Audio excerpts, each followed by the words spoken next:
Between what was once Austin and Dallas lies what it is known as Waco. It is one of the few remaining cities that isn't a cathedral. The angels have probably let it be because it poses no threat. Dozens of factions struggle for control over their slice of the urban pie. They are too busy fighting each other to do anything else. There are thousands living in what remains of the heart of the city. Gang tags mark every shifting territory.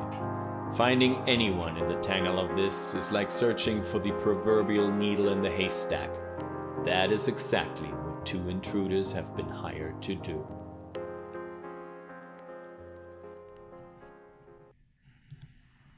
All right, let me get the two up, please. Perfect. So we're going to begin with two characters that we've not seen before. The characters are Oni and Socket. So let's begin with a physical description of Oni. What does she look like? Oni's tough, you know. She's a pure, so looks like us, but really got olive skin, dark hair. Likes to wear, blazers. She wants people to know that she's here for business. You know, she's not here to play.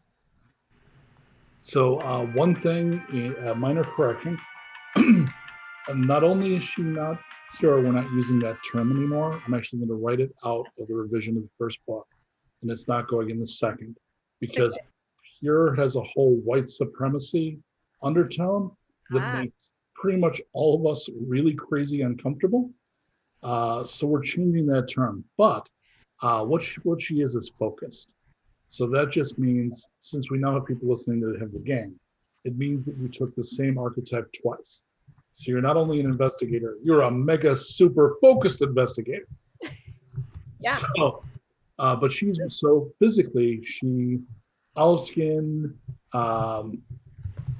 pretty like muscular, like fit. Very fit. Yeah. She wears armor, which is pigskin. Pigskin is an old, semi-armored, used by police kind of jacket, so sort of a Mad Max jacket. And she's got a gun. Is that like hidden, or is that at her side? Where would she holster that? It's absolutely hidden. Yeah, it's in her blazer pocket always. Okay, so it's ready access. She's got a knife. So the gun's on the right, knife's on the left. Makes it easy. But neither one is out on Front Street. They're not obvious. Exactly. Okay, so you probably have a slit in the jacket because you've got the quick draw feed, which means you could have that gun out in like a heartbeat. Yeah, definitely. Okay. We'll get to the other character in just a second. You have been hired by a concerned trader, which is what this setting calls merchants or businessmen, whose daughter Emia has run away to find her, and if possible, bring her home. So it's the setup of every terrible 1970s like exploitation cop revenge story thing you've ever won. I could name like 12 movies, but I bet you've heard of them or seen every one of them. But it's basically that. She's 18, bright pink hair, which is a mutation. So like Torg does not dye the hair; it just comes out like anime cosplayer dream. And I know how much work by having my eldest is super into cosplay, so much work this vivid pink can be. She, according to her father, is a wannabe rocker. When describing her, he says she is a very angry young woman. You have tracked her to Waco. So this is Waco. It's what's become of Waco. And the people here just call it Waco. As far as you can tell from your investigations, she was drawn to the possibilities that the big city provide. You as Jess know through play, most of the places you find are little settlements like clinging to like mini marts and things like that. This is a proper city. So for some people, they're drawn to that because it has that allure of civilization that is otherwise gone. So you discovered that she is taken up with one of the Milky Boys in a building called the Makuchi. Why don't you go one up on me, because I'm talking my head off, Colt. Because otherwise they have to watch the players react to me like, okay, cool. The Makuchi building, 24 stories, more than half inhabitable. The lower level food court has been turned into an open air bazaar. One of the banks of elevators has been restored. It operates between the first and 12th floors. Everything above is either empty or has a few squatters in it. So the top half of the building is sparsely populated. The Milky Boys are currently running the place. They have adapted an old cow logo from milk cartons as their tag, and the cow has X's in the eyes. The two leaders of the MBs, the Milky Boys, are Moo and Oink. Moo is a basher smasher, big, tough, rough leader guy. Oink is the businessman. Most people don't see Oink very much. He's in the offices running the business part. Word is they have a milkworm farm on 13. So milkworms are genetically engineered cows that don't have limbs and have twice the normal amount of milk production facilities. They're long. So picture like taking a cow, stretching it out and giving it a lot of udders. And then you kind of put them in racks and you can milk them a lot. So high production. They are selling the blue. So the blue is drugged milk. So the people in the city, the people in Wacko that are drinking blue milk, they are mostly stoned out of their minds because it's a euphoric. And the place they get them is from the Milky Boys. You learned, and we can go back to the 2 up, please, Colt. When you looked into the Makuchi, so this would have taken you most of a week, because you would have been learning the city, finding out who's here, where you need to go. You've been following the clues where she might be, doing a lot of showing a picture of her. The fact there's a running elevator is exceptional, right? Like the fact that these ruined 100-year-old buildings, the fact they managed to get an elevator running is kind of a big deal. You also learn that the word is they have an active security system. So that means probably connecting not only to a live monitoring room with the cameras and everything, but to a computer. You have some basic hacking, like you can pick a lock. You've got basic kind of almost detective investigator kind of level skills there. But when you get to a real like security system, like capital S, not your thing. So you hired someone named Socket. Socket is known on the circuit, on the network, as being a reliable operator. Socket, what do you look like physically? Socket is the opposite of Oni in pretty much every way. Socket is grotesque. They have inorganic metal bits growing out of their skin. It shifts between silver and ebony and gray and sort of concrete colored. They are just monstrous. They can also, they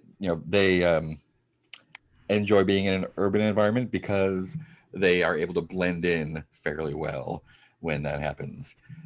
That said, they're really good at what they do. They have a special knack with computers. But for all the monstrosity that they look like, they're fairly soft-spoken and genial. So you have come to the Makuchi. Socket, you were able to disable the camera, not only the camera in the elevator, but the camera leading up. You've also concealed the movement of the elevator from anyone that might be monitoring it. Because when you've got later model elevator system, there's like the thing that shows what floor everything's on. You bypass that with a loop so that you don't see that, it's going up, like, which would be an immediate, like, something's wrong, we should deal with that. So you overcame that. And we're going to begin, you're on your way to 11. 12 is where the leaders are. You want to stay the hell away from there. You want to go to 11, then use the stairs to go to 14. Oni has heard that Emiya is staying with Metis. Metis is her current boyfriend. He is squatting there with his band of the Candle Sharks. So can I have the sound cue, please, Colt? Okay, for the sake of the players, there's now elevator music playing. We can't feed it back to you, unfortunately. So the two of you are literally, we get the classic action film trope of the impatient action movie characters standing in the elevator as they watch the number click up.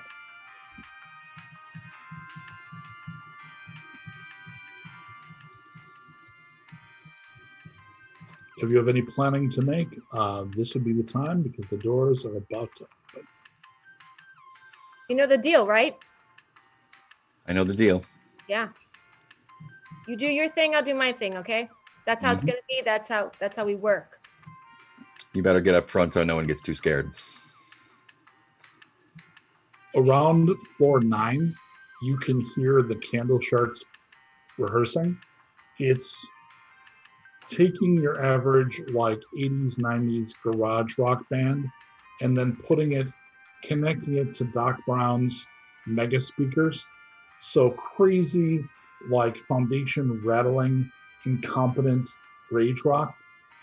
And as you get closer, it's even through the door and through more than one floor, it's very loud. It's like shove something in your ears loud. Jesus Christ, call me old, but in my day, we listen to good music. You want me to try to turn it off? You do that? I can give it a shot. Depends on what their equipment looks like. So give me a, let me figure out the best rope. That's a very good question.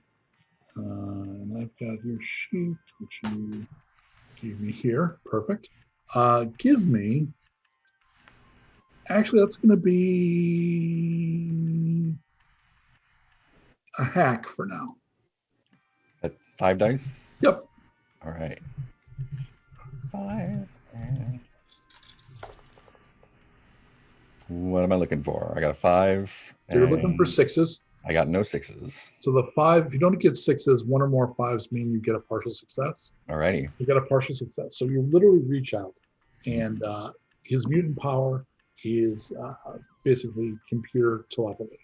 So you feel for a system, and you can feel the system that you've already breached where the elevator is connected to the security system, but you don't feel any IO to where they're performing. So you don't think they're plugged into anything active. Can I turn on the fire control system in that room? You would have to go back through. It's funny because one of the things I'm working on for a supplement is literally a net running subsystem.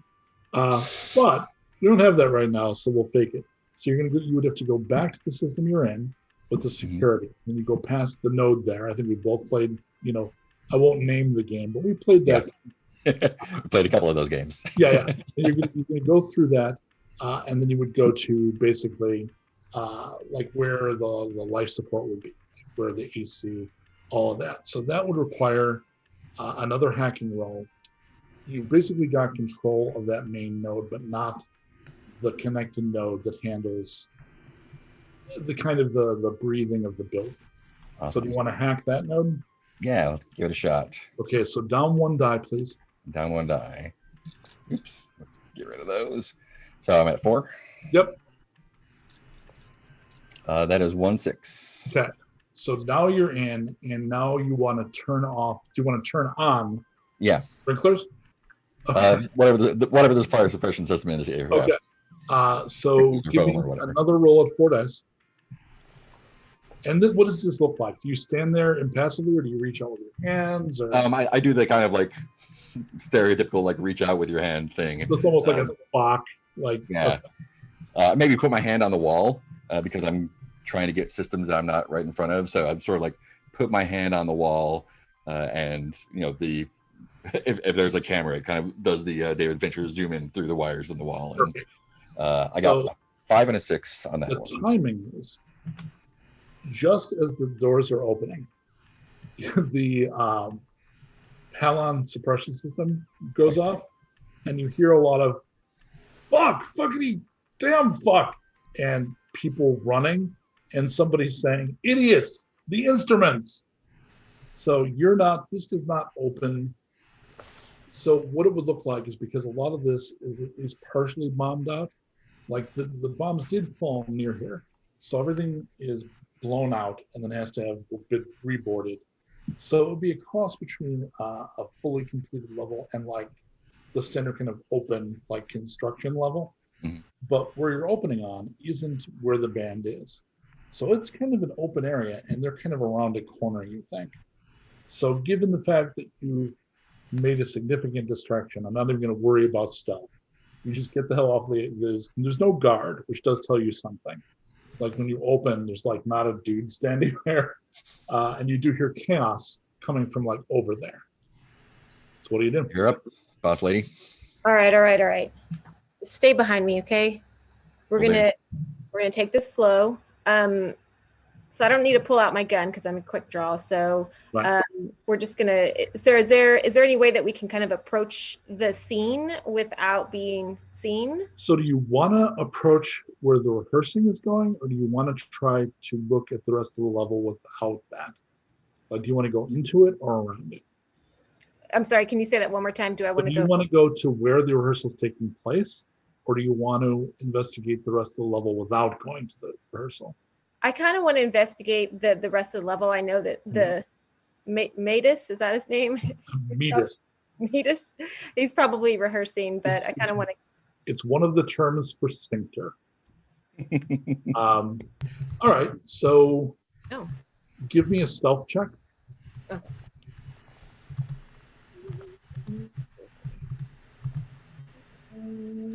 Okay.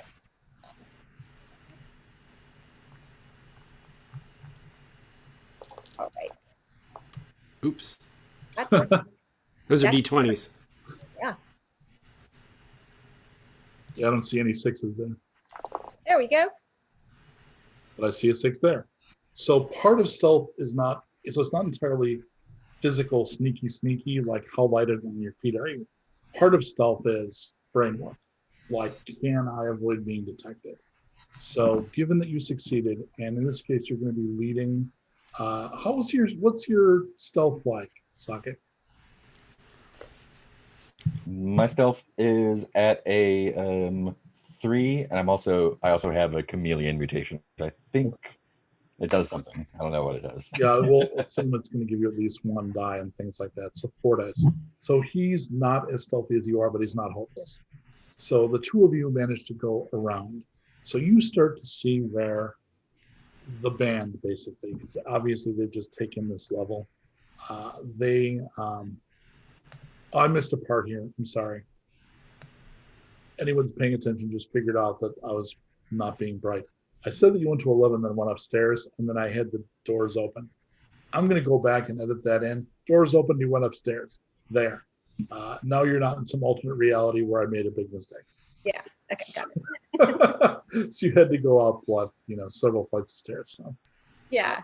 you're going around the outside, and people have staked out areas for themselves. There's obviously a couple that are couples or small groups, because it's like, sleeping bags of equivalent next to each other, or somebody's taken a rotten couch and made it into a bed. This is very much like the worst version of like a college dorm, because these are big. I mean, the fact that the guy that leads the band calls himself Sphincter says something about the general tone of their group. And you're looking at like a lot of evidence of heavy drinking. One of the ones you go into has like old pinups, so it's just, the entire thing is just kind of leaves you kind of wanting a shower. Who has the best notice check? Probably Oni. Have 6. Okay, so go ahead and throw the 6 dice for me. No, didn't work. Okay.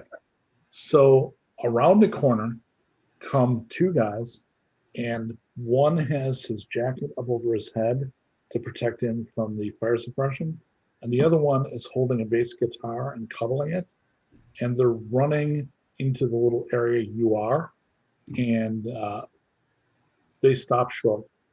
What is your reaction? I mean, I definitely pull my gun. I don't shoot. Huh? Give me an intimidate, please. All right. So Socket, that gun comes out real fast. Mhm. Partial. Okay. The guy that was holding the jacket up lets it fall, and he pulls out a big knife, big thick bladed knife. The guy with the guitar kind of looks around like where to put it. It almost looks like the Batman in the 66 Batman with the bomb. Like, I've got a guitar, where do I? So the guy with the knife says, "You lost." I'll just say, I think you got my knife, and start walking towards him. So he yells, "Intruders." So certainly the first person, so the first round, and again, we're going to talk a little game mechanics from time to time, now the more of you are actually using the rules. The first round of any combat is generally the order of actions determined narratively. So we don't worry about initiative rolls until the second round typically. So narratively, you have a gun out. So if you wanted to shoot a guy, you would have initiative because guns apparently are real fast. Yeah. So people are running toward us. Do we know how many? Well, actually, your hireling is running at the guy with the knife. Yeah. Okay. But is there any other people that are running toward us yet? I know. You haven't heard them yet, but you know there's at least a half a dozen people up here. You're only looking at two. Right. Okay. Socket, stand down. Just chill out, man. Okay. Okay, I stop halfway there. Okay. So he, a little daunted by your appearance, he's gonna accept the let's not stab each other and kind of just hold. You're really not supposed to be up here. We're practicing. Yeah. We need more practice. Yeah. We heard. Thank you, Socket. See, we're now finishing. We're at that level, so I'm happy. Yeah, well, it's not like we're performing or anything. Fuck, we know we're not ready. That's what practice is, man. Got a point. There's a lot of difficult hooks in anus, my goddess. Look, my lady friend here is with a record label, and we are out scouting. Let me have a deceive from the. All right, get ready for this. I want a deceive roll from the grotesque hacker, please. Okay, here we go. So it's possible. I rolled one die. It's a 5. Hang on a minute. Hey, meet us. Get the fuck over here. So, are you gonna wait for Meetus? Yes. I am. So, guitar guy puts his guitar in his bunk. Big dude comes over. He has a cutout for his junk in his pants, so it's just out there. Mm-hmm. And he's got a real old shirt that looks like it's skinny something, but you don't know skinny what. It's probably not puppy because that would be cool. So something less cool than skinny puppy. And he comes rolling on. Yeah, what? Hey, what? We're pregnant. Yeah, we went through that. So this dude here says that this lady is with a record. Wait a minute, there's no record label. What the hell? And Metis turns to you. What? Why are you up here? You're not supposed to be up here. You're right. Absolutely right. Wow, man. I just we're in the neighborhood and yeah, there's no record label, but in the neighborhood, you're 14 flights up. Small right. neighborhood. Yeah. Look, I don't know about you, but I just I'm into music and I'd like to talk to you about some stuff. So the The guy with the knife puts the knife away. He says, "Oh, it's like what's her face? Yeah, we're not gonna shut up. All right, come with me." You And guys got anywhere to pee? he gestures around him. "We have no shortage of urination stations, my dude." All right, Oni, I'll be right back. Yeah. And I walk in a direction away from them. Okay. So we'll get back to you in a second. And Oni, he takes you to a little area that was probably like a lounge in someone's house. So it's got like a coffee table and an old rotted couch and some other stuff. And he sits down. Yeah. So you're groupie? Yeah, I mean, place has got really strong bro energy, and I'm just attracted to that kind of stuff, you know. You got a girlfriend or anything? So he man spreads, and considering he's got a junk hole in his pants, it is the most foul version of that already foul habit that is probably possible. And he gives a look like he thinks it's commentary, like he apparently thinks this is subtle. Yeah, well, not right now. I mean, I did. You did? I'm just saying, I didn't think a guy like you would not have a girlfriend. What happened? He looks a little uncomfortable. Give me an insight check.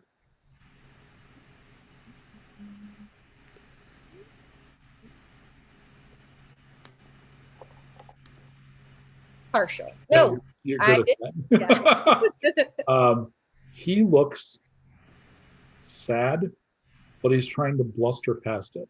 So one of his tells is he crosses his legs and covers his junk, like he's suddenly a little self-conscious.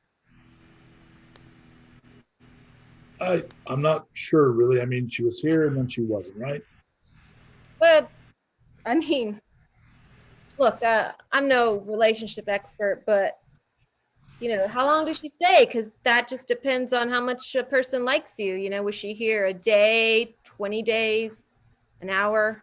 So yeah, 20 minutes. So meanwhile, Socket, you find one little cubicle, like where it's very clearly almost like Two-Face.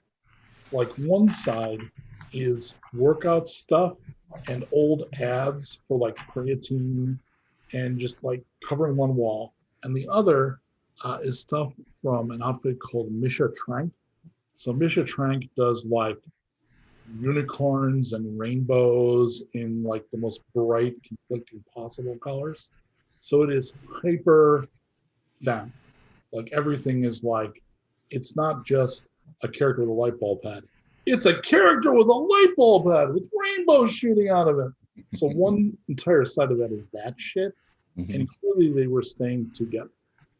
So that kind of feels like maybe what you're looking for. Yeah. Does it look like there's anyone has been there on her side recently? So you kind of start digging around, but you realize I'm actually just going to give this to you narratively as the GM. Oni, her archetype is actually investigator, and she has both criminology and investigate as archetype advantages. So you're smart enough to know what you're now doing would be the equivalent of her trying to check a mainframe. Like you pick up like a bra and you put it over and you're like, I don't know what I'm doing. So do you want to go get her or do you just want to take stuff blindly? I think I don't see anyone there. No, there's nobody there. And you think maybe the person on the Misha Trank side there's not as much stuff there. So it looks like maybe that person cleared out. Yeah, so I think that's the information I was looking for. So I'll head back and let Oni know that. So we've been going back and forth, and he flirts a little, but you're able to keep him off balance with that, like you've been doing. He will admit that she was with them for 2-3 weeks, which fits into your timeline just fine. That she had come to town. She saw them perform with one of his other bands. He picked her up She wanted to join the band, but she wasn't angry enough. He's got like a whole tale of woe where we can picture he's doing basically early punk, no talent screamo. If you take what it looks like she's probably offering, it doesn't feel like she would match very well. And he seems disappointed by that because he will tell you. And she seemed really let down. I mean, she liked a lot of her songs. Like she kept asking me to play Emperor Nipple, and she just couldn't handle the changes. Yeah, it's hard, right? I mean, change is difficult. So, where do you think she's at now? We could have really violent anal sex, like now, if you like. That's true. I mean, I've been thinking about that this whole time. So as you say that, your partner kind of shows up around the corner, and you heard you heard that exchange. Mhm. I heard. No, he heard you. I heard it. Oh, okay. He heard it. Yeah. As I'm walking up, I was like, bathroom was nice and empty. No one's around. Yeah, man, you just let fly. You can do a courtesy look to make sure there's nobody under you if you find a gap. Honestly, I think it's hilarious as fuck if you piss on somebody. So You don't want to see what comes out of this. This is not. Oh, that's a thing. Yeah, I'm sorry to hear that. But so what's you wanted to hang out while we perform? Yeah, no, I was just wanted to kind of chill here, chill like a groupie. Give me a persuade roll with a +1 extra die. Oh, good. Because this is exactly what he wants to hear. So he's kind of pre-sold. Done. Yeah. So you hang out for a couple hours. They're going to spend a little time cleaning the crap off the instruments, giving the set back up, plugging back in. During that time, if you want, you could go to where Socket knows where the bunk is. He could take you there. Yeah, I'll just keep them occupied while you go poke around. Yeah. So the information you find out, I'm not going to make you make rolls for this. Okay. This is what you do. It definitely looks to you like the other person left. It looks like in a hurry because not all the stuff is gone. Like there's enough of her stuff here that either she was in a hurry or planning on coming back. Otherwise, more of this would have gone into whatever she left with. So that's a little like you're not sure what the deal is there. You find under her pillow, there is a Majcher Trank diary. So it's the puffy plastic bullshit that's not good. It doesn't feel good. It doesn't look good. It's like they took scientists to invent a material that's the worst possible thing. So it's made out of that shit, the wraparound lock clasp. Do you check out the diary? Let me see. Yes. Okay. I have to ask. It's a technicality. So you open it up. It is not a diary. So you go in looking like it's definitely one of these like 13-year-old kid, putting their thoughts into it kind of things. And that's not what's in it. What's in it looks like somebody, when you learn Japanese, the first thing they had to tell you is like, which version of the language do you want to learn? You're like, okay, mind blown. Like, oh yeah, there's like, I think there's 3 alphabets. Like, okay, let's pick what alphabet. And then you had to start like endlessly, and you wanted to do kanji because you wanted the brushes. So you started practicing over and over the kanji. It looks like that, like somebody learning a new language. So it's the various characters being repeated over and over and over again. Thing is, you're pretty good with languages. You know 3 counting English. And you're probably, given your profession, thinking about it would help you to also know Russian, Chinese, and the new Goblin language. So you're probably like working on those as well. So you're definitely a polyglot, which means you've been exposed to more languages than you actively know. Like Mike doesn't know Russian, but I can identify Russian characters. So Oni's pretty sure this is not a language you're familiar with. The other thing is, as you're flipping through it, the runes start sparkling pink. And Socket is with me at this point, right? Let's assume yes. Okay. Whoa. And Socket, that I see that too. That doesn't look like science to you. Like that doesn't look like some special form of ink. That doesn't look like the book is something else and has a holographer in it. That looks like magic. I have to see like no technology there. Nope. When you reach out, it's dead. It's a dead item. To you. Have you ever That looks like it's out of my league there. You know any wizards or anything? That is the perfect outline. Thank you, Mike. No any wizards or anything. It's going to be let's go over to the other two players, please. I see where this is going. Are you following my incredibly subtle plot thread? Hey, we found a book with some magic.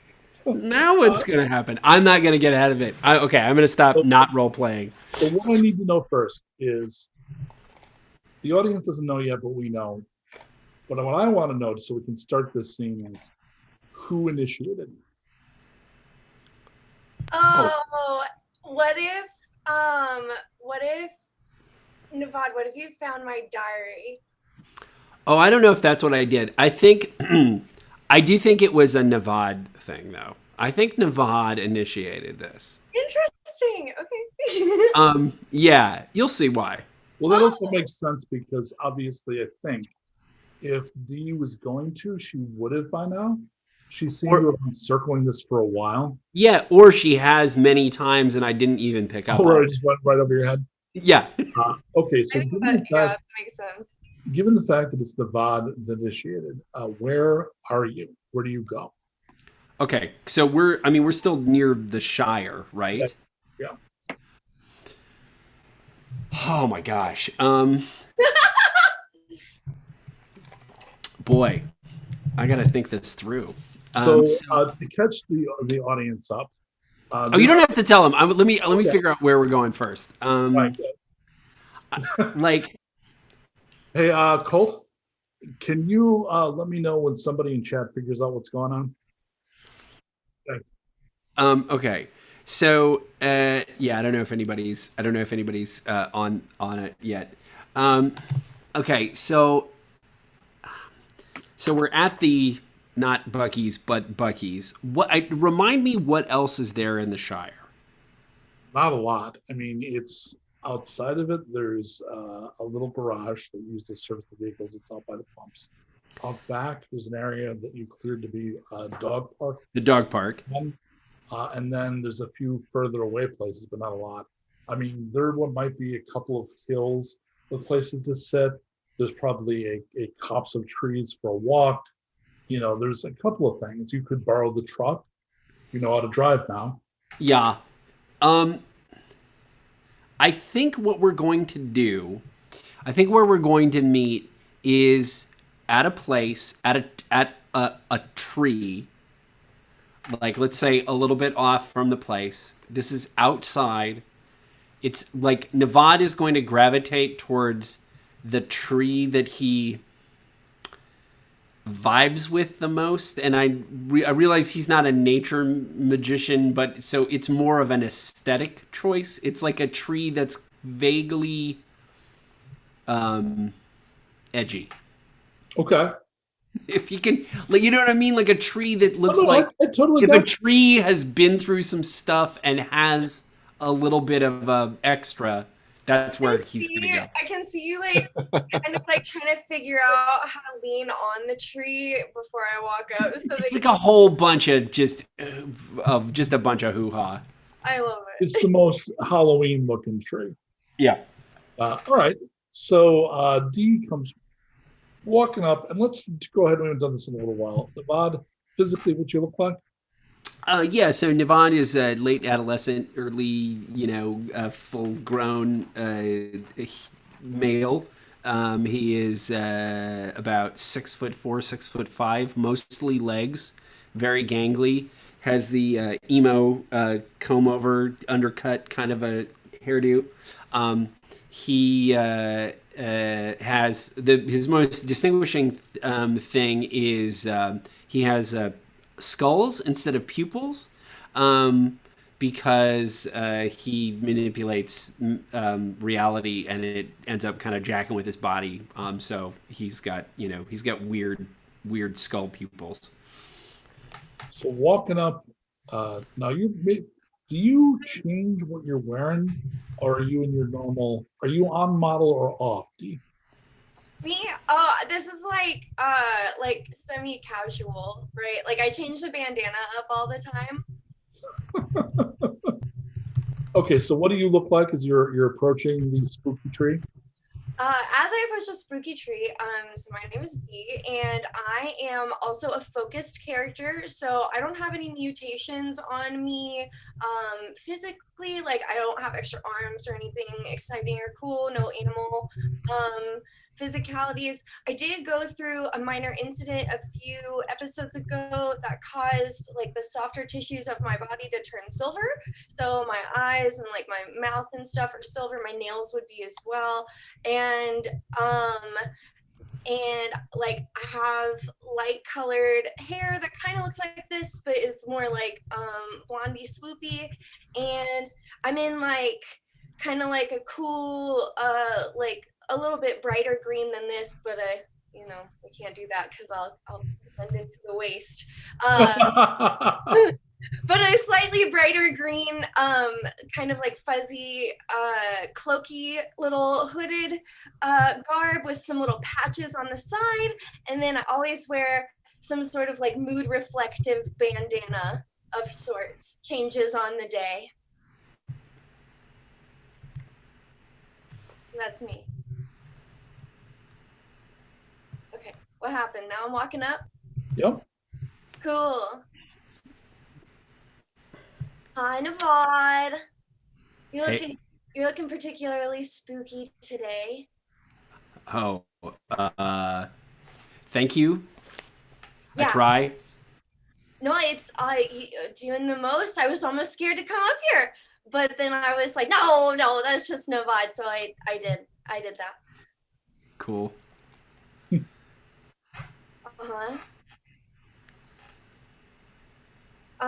So I don't know, are you busy today? Do you want to maybe? That's why, I mean, I thought maybe you weren't busy, so you might want to come up here. Hey, do you want a churro? I got a churro from back in the shop.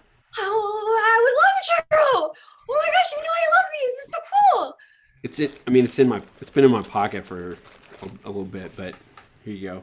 Well, no, that's okay. I guess you kept it warm for me or something. This is really, really nice of you. Thank you. Yeah, you're welcome. I think the camera keeps pulling back to see the two of you awkwardly standing, kind of half staring at each other. Yeah. So we went on that thing and we found Marta, and like I was like thinking about magic and stuff, and then I was like, I kind of like, do you I know that you like me. Like you say stuff to me that's like, you like flirt with me and stuff like that. And here's my thing. I'm gonna tell you something, Dee. I like. That's kind of hard for me. A lot. To hear that and then say, "Oh, that's cool." Like, it doesn't make me mad, but I just don't trust it a lot, because just because of the way I am. And but I decided that maybe I should trust it a little bit more. And so I thought maybe like you want to come, like, look at this tree. It's pretty cool, huh? I mean, the tree is okay, but you're really cool. I think this is really cool of you. That's really cool. That's wow. So anyway, so yeah, I mean, I come out here sometimes to like just like think about stuff, think about how I met all you guys. Sometimes I miss your sister, like as she's my friend. I bet you miss her too. And then, but then I was like, it's so weird. Like the same day that like we lost her, we got you, and now here you are, and you get like smarter every day. That's really impressive. Like you know more stuff every day, and now it's like you have makeup on all the time. It's kind of cool.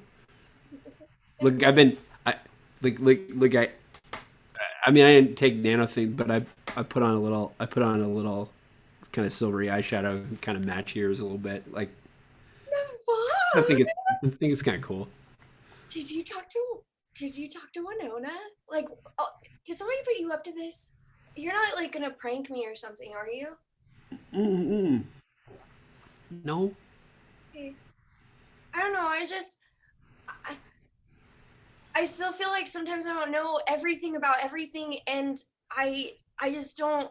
I know I've been flirting with you, and I never wanted to make you uncomfortable or anything. I don't want you to feel like you have to like me. I don't know. I just think you're so great, and you've been learning so many cool things about yourself too. Watching you grow and do awesome, cool powers, and like I don't know, this new shadow thing that you are is scary, but I don't know. I feel really drawn to you all the time. Oh, yeah, yeah. I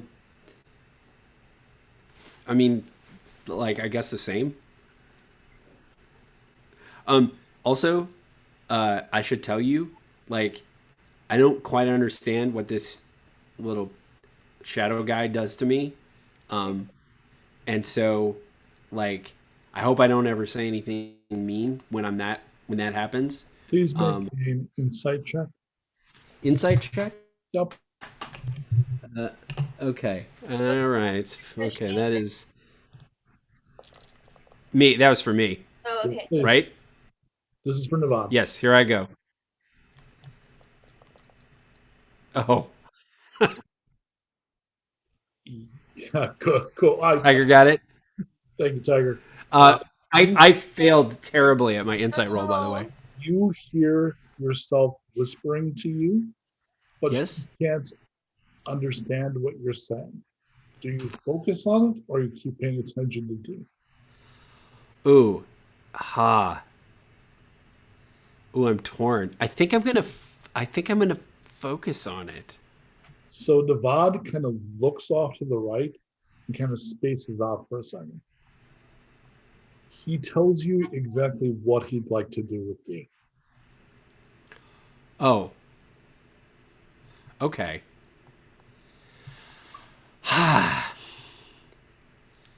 D. It's complicated.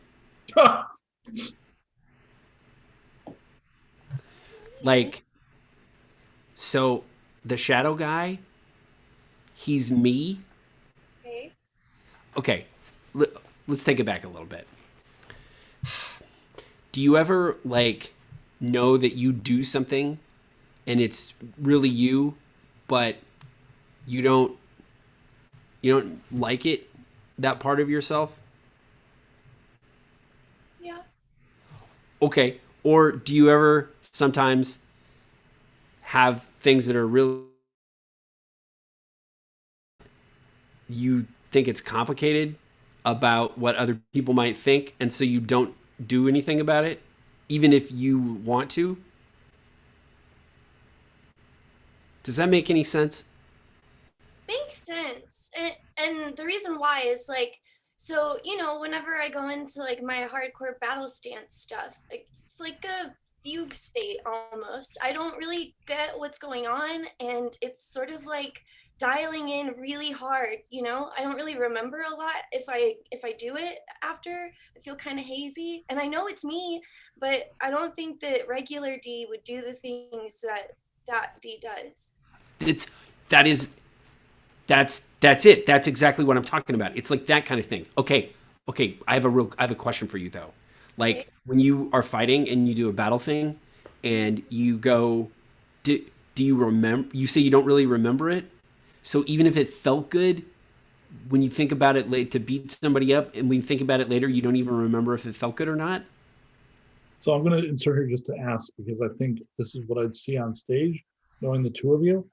Are you getting a little closer as you're getting more passionate about the explanation? Yeah, a little bit. Yeah. All right. So I think we'd see that.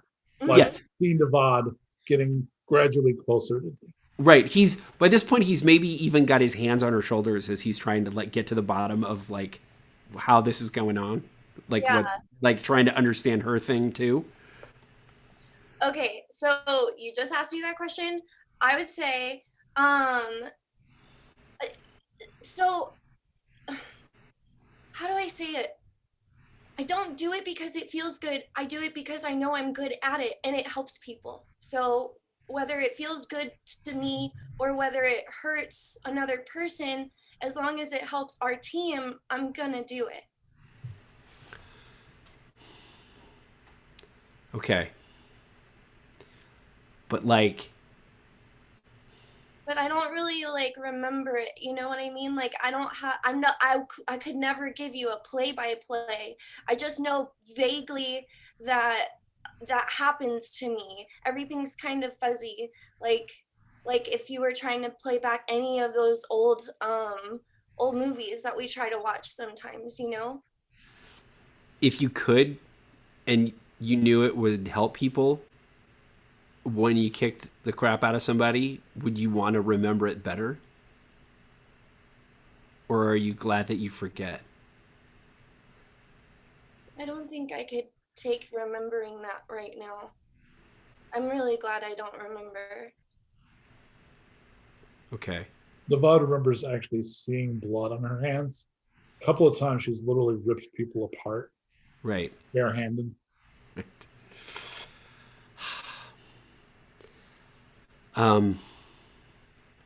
Okay. That's I've good to never know. seen you scared of me, have I? What? I don't know. I definitely wouldn't want to make you mad. So But Dee, he's been holding your shoulders for a while now. And is it safe to assume if I turn the camera back on her, she'd be looking a little vulnerable and maybe with like anime eyes at this point? Oh yeah, the big old stars.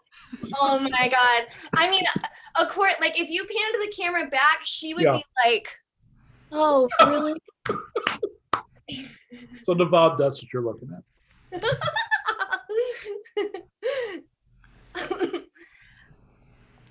Yeah. so, So what are you trying to say? I feel like you're asking me a lot of questions, but I can tell by the look on your face that you're talking about yourself somehow.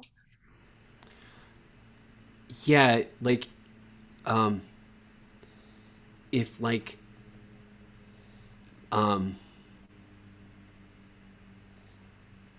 if I kissed you and I remembered it, would that be okay? Yeah. I don't think I could ever forget something like that either. Okay. So we should maybe do that. Okay. Lord N'Vod, are you here? There's someone asking for you. No. Kiss me 3PO? now. No, kiss me now. and then. Okay, so N'Vod grabs her face and like just really awkwardly and quickly, kind of almost like nose mashy, like it's like he comes in at the wrong angle, and like the teeth, one of those, and then was that Gordon calling to me? Or Or no, one of the people from the. Okay, yes. Who's there? Oh, it's Harrison, Lord. There's someone looking for you. She said that you have a mutual friend, Lomar. I'm gonna kill her. Ooh, A friend of Lomar's. yes, she said she was looking for you by name. Me, Lord N'Vod? That she even used the Lord. What's her name? She said her name was Oni. Okay. She didn't really say her name. She said, "Call me Oni," and then I kind of asked for a clarification, and she smiled and she seemed very nice. And she just said, that's what people call me. She didn't really give me any real clarification, but it was pretty clear. Oh my God, just bring her in here. Oh, Dee is pissed. Dee, calm down. Don't kick anybody. I'm supposed to bring you back. Yeah, let's go. Don't bring her to the tree. We'll go down. We can come back here some other time. You promise? Yeah. Okay. Okay. So you walk back down and standing over, hanging out by the now decommissioned pumps. And I would imagine a lot of these get turned into things like septic receptacles, because once they don't have fuel, you've actually got fairly useful underground. Like some settlements might actually use them for fertilization. You can use it as a fertilizer pool, but they use them for excess storage. There's a couple of people kind of hanging out by the pumps, and they are as previously described. There is a olive skin woman in a kind of a Mad Max pigskin. I think Eric wears pigskin. So that kind of semi-armored leather, and a very, I'm going to use the term distinctive, a distinctive looking fellow. You're taller than Oni, right? Yeah, for sure. So you see N'Vod and Dee coming down a small hill from a copse of trees. Oni, you didn't, as Marc, it's almost like you have decades of knowing what a button is. As the whole, like, we don't know any mages, like you don't have a lot of mages you work with. So once the trail of clues led to something that's magic, you started asking around. You have a mutual friend who is Lomar. Lomar is basically a dude that mostly works the desolation. He's basically a nuked Uber driver. So he's got a big van. He's the best. He's the friggin' best. Super positive, chill dude that has all the amenities. He's got a van full of amenities. But when you asked him, he's like, oh, I recently, I worked with there's a guy, Lord Bob, something like that. And he finally figured out Lord N'Vod. He's a legit mage. I saw him do things. Like, ask him to turn his head into a skull. It's amazing. Lomar, you got any candy?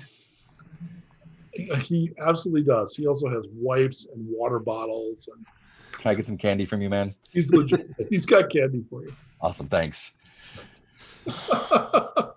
Yeah, these days, hard crack candy is the easiest to find and easiest to make. So everybody's eating grandma candy these days. So yeah, you were jonesing for the candy at this point? Mm-hmm. Yeah. Yeah, I'm so very hungry. So there's these two individuals meeting these two individuals. Scene.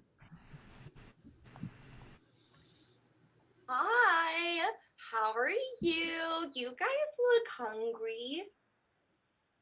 I could always, Yeah, yeah. I'm always hungry. What was your name? I'm Dee. This is Lord N'Vod, or Lord N'Vod. What are you going by these days, even?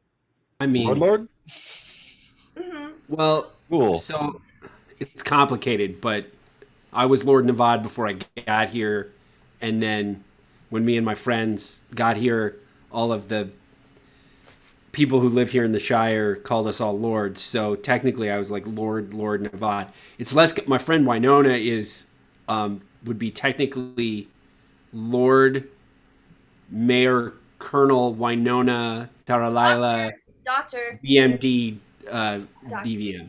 Yeah, get what you can take, man. Yeah, she's got a lot of titles. Sounds amazing. For Marc's information, No repeats. I've got two of the same. the other three players know this, but Marc probably does not. Their settlement is based on an off-brand Buc-ee's that's been restructured to be a settlement, and it was originally occupied by Ren Fair refugees. So it's like putting a what's the place where you go joust and you eat terrible food? You know what I'm talking about. You go for your night. What the hell are those places called? Medieval Times. Yeah, medieval Medieval times. Times. Thank you. So if you put Medieval Times into a T-shirt cannon and fired it at Buc-ee's, Perfect. that's kind of what this is. So a dude actually runs out They have a tradition of welcoming new guests with churros. It just went onto a Buc-ee's. They just grab. So he's got like a little bundle of fresh churros, and he hands one to Oni and he hands one to Socket. Welcome thanks, to man. the Shire. Thank you for your Nice to hospitality. be here. Yes, we're excited. Which one of you is the wizard? Oh, that's him. I mean, look at me. Yeah, look, he can even do Oh, I forgot look to at say in me. my description, I wear wizard robes and a denim jacket. We gotta ask. We don't make assumptions on what people look like. Yeah, it's hard to judge by appearances out here. No, that's true. Gotta ask. So do the. I heard something about your head explodes into a fireball of hell. N'Vod, do it. It's so cool. I think it's the cutest thing. I mean, the like most manly thing ever. It's awesome. Okay. And I stand there and I transform my head into a So the shadow is completely uninterested in doing power tricks. yeah, no, I was like, yeah, the shadow's not gonna stick around.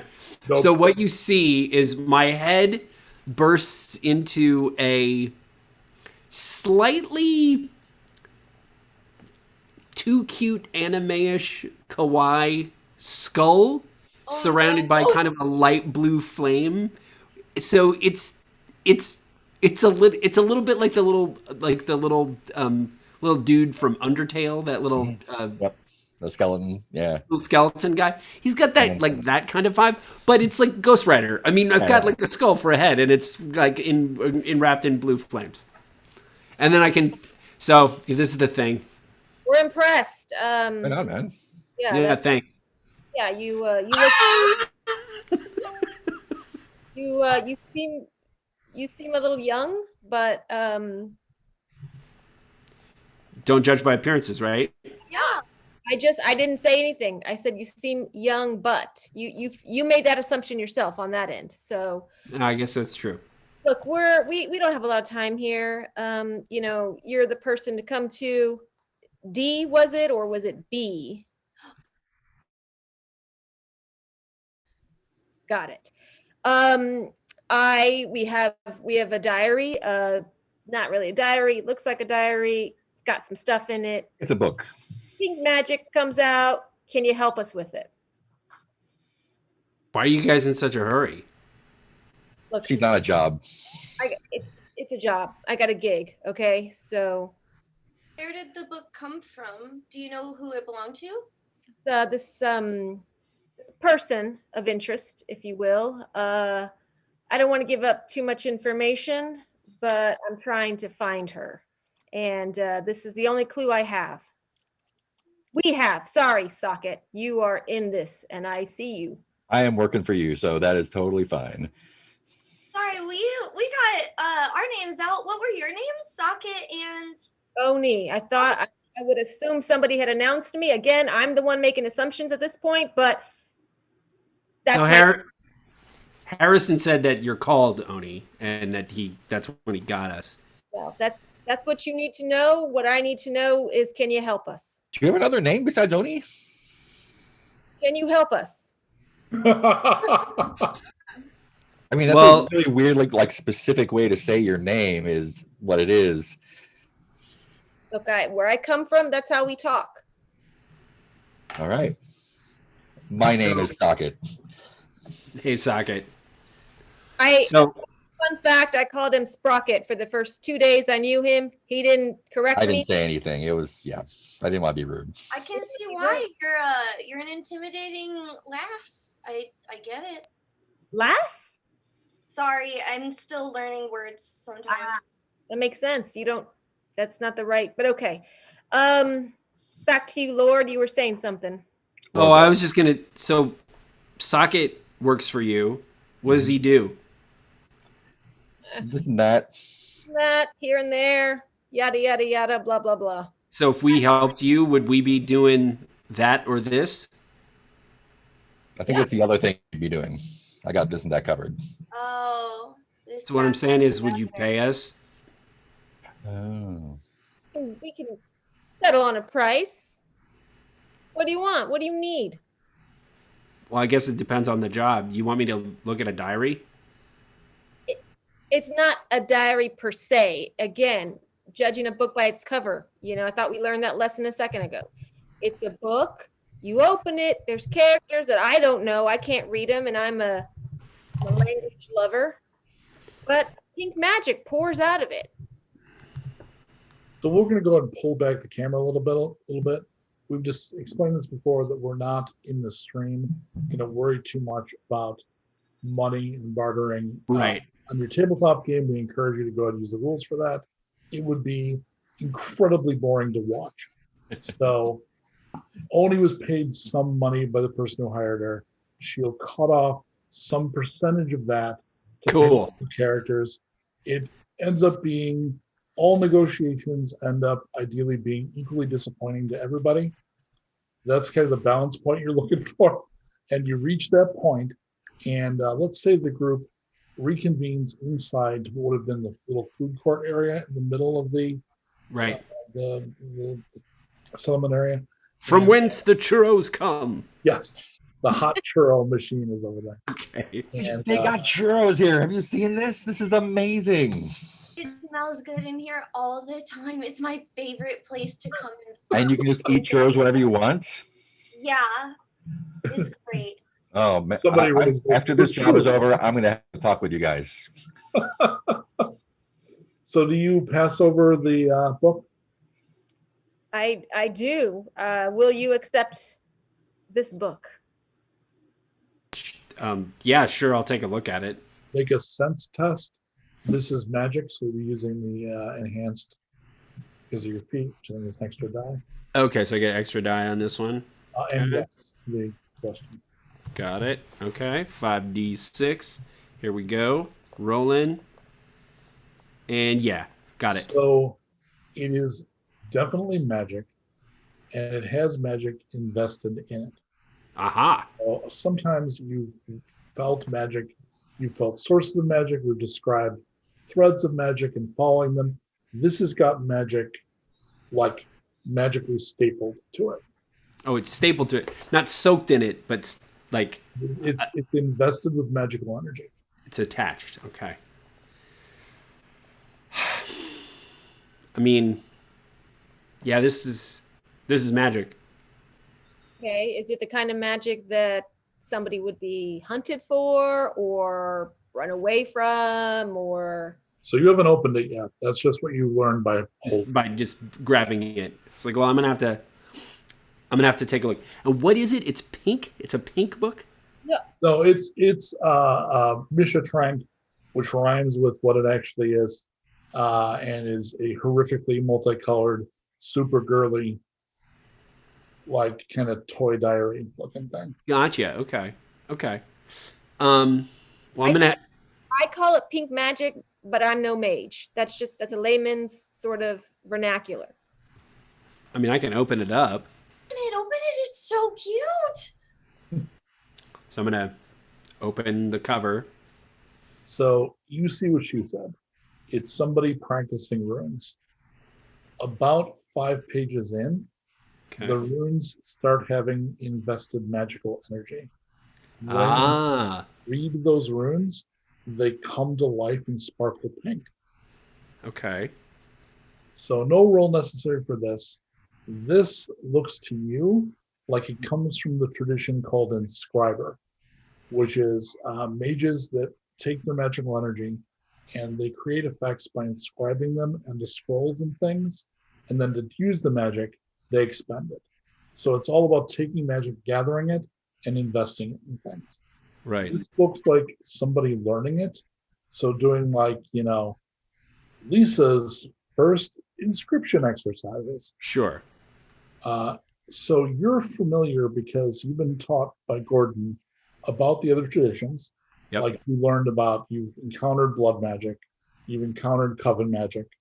You basically come across something that's very much like druids. Right. And so you know several more. You actually turned out to be a good source for this.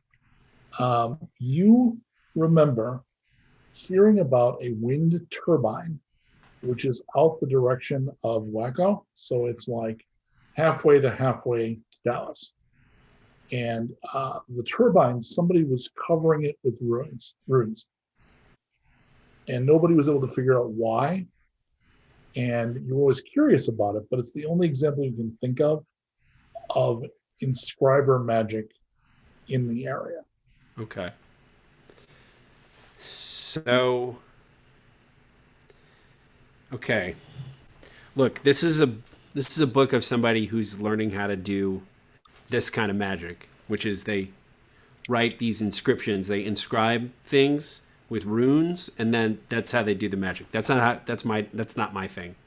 But these runes allow them to manipulate reality, which is what magic is. And the only other place I know about anywhere near here is this wind turbine out past Wacko, or like On the way from where you are now to Wacko. It's like between here and Wacko, there's a wind turbine that has a bunch of these kinds of things written all over it. Nobody knows what they were doing or why, but Someone tagged a wind turbine with like magic graffiti. yeah, That's what it would look like. All right. That's what it. Yeah, exactly. Badass. Yeah, I say we go to the heart of darkness. So we're gonna go. Is it fresh-ish, or like is this a thing that happened a long time ago? Or At the wind turbine? yeah, if we went there with the person that did it, would they still be around? GM, do I know this? You remember again, you didn't see it personally. I've not been there. You remember it being a recent thing. It's recent. I mean, I don't know if the person who did it still lives there, but they could. Best we got, Socket. Yeah, unless you got other leads, boss lady. I got nothing, Sock. Look, I'm gonna need y'all two to come with us. I mean, what if more magic stuff happens? I mean, I don't have that much else going on. Dee, you seem like a bright individual. Actually, Oni, give me a notice check.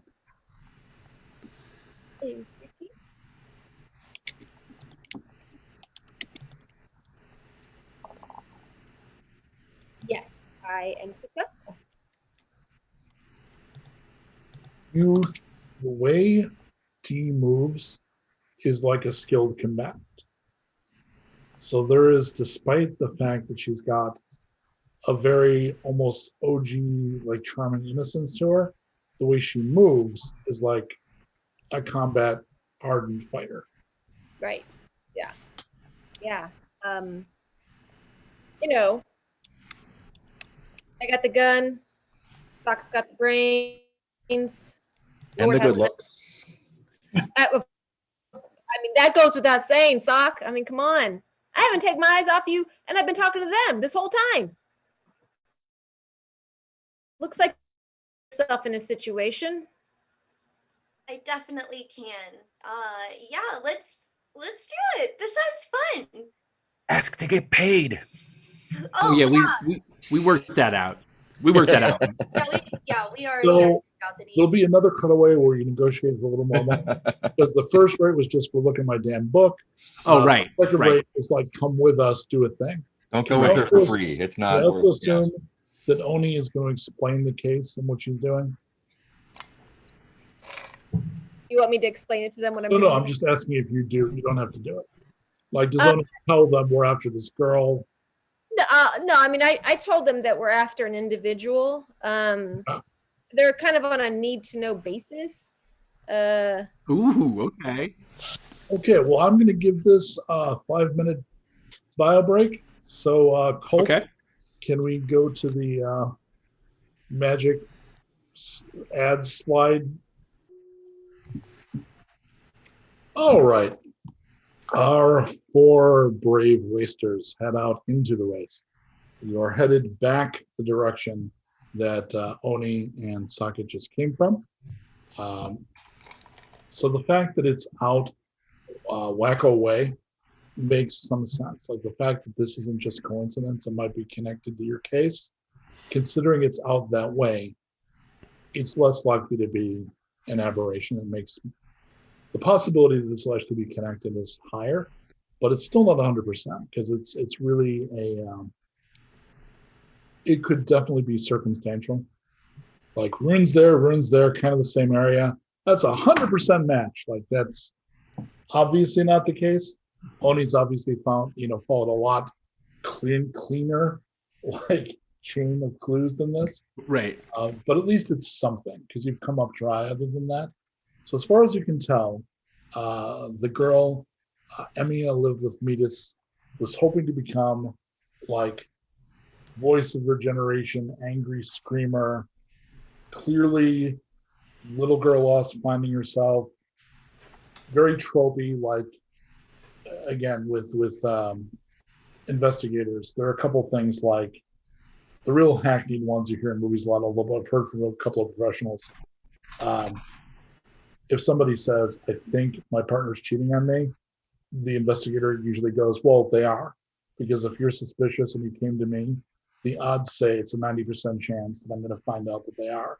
So you can save yourself $500 and just assume I got a yes for you. So this is all pretty familiar to you. Like she's lost, trying to find herself. It's not a shock that she didn't find herself with Metis and the candle sharks. But she's found herself with whatever this art is she's learning. But the fact that she didn't take all of her possessions leaves a question mark. Like, was she recruited? Was she abducted?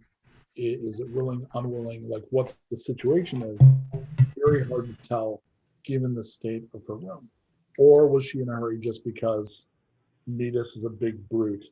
Although when you talk to him, he did not seem abusive in that way. He seemed, if anything else, kind of hurt. He was like, if the only thing about him, that sounds terrible, is soft, but he was soft-hearted that way. Like it was more like he was fighting being crushed. So if she was afraid, she was misreading him, at least in your opinion.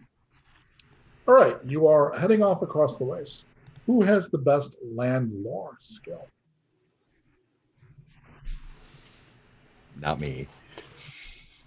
Almost certainly not me. I have a 2. I have a 2. I have a 3. So there's 2 threes. 3 is not tragic.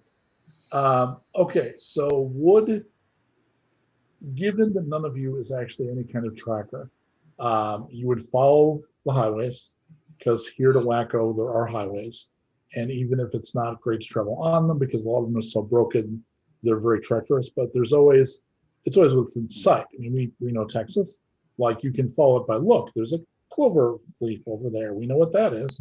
So you don't really need to do a lot of cartography to get from A to B. Who though would be leading the way? Would that be Oni? Yeah, I'm pretty sure. So you're making the calls? All right. You travel, and I think, and one of the things I'm working on is a proper map of all of this and to codify it. We're looking at probably, did you take the truck? Because you could take the truck. Oh yeah, I forgot we had the truck. Yeah, I guess we are in the truck. Because Socket got enough technical skills that you could serve as an ersatz mechanic, even though that's not your main training. You certainly know how an engine works. I can make it work. Yeah. Well, and you can talk to the onboard computer, assuming it's 1990 or later. So you, unlike the rest of the group, could probably actually like, how you doing, girl? And it'll talk back. Yeah. It will. All right. So who's driving? Now this is the Shire's truck, so it's probably Dee or N'Vod. It's probably N'Vod because Winona's taught both of us to be good drivers, and and neither of us are. I mean, I guess Dee's a good shot. I'm probably the least. Have a driving skill. You've been actively working on a driving skill. Right. I feel like it's probably N'Vod. Also, he's probably the least helpful. It traditionally is the least helpful if they need to start shooting stuff from the car. So he's kind of fallen into driving. Okay. So, the driving teen wizard. Is Dee next to him? No, because Oni is up in the front, like navigating and stuff. So Perfect. me and Sock are hanging out in the back, and I'm asking him if he's ever seen a real sock. I'm sure the thing on your feet, right?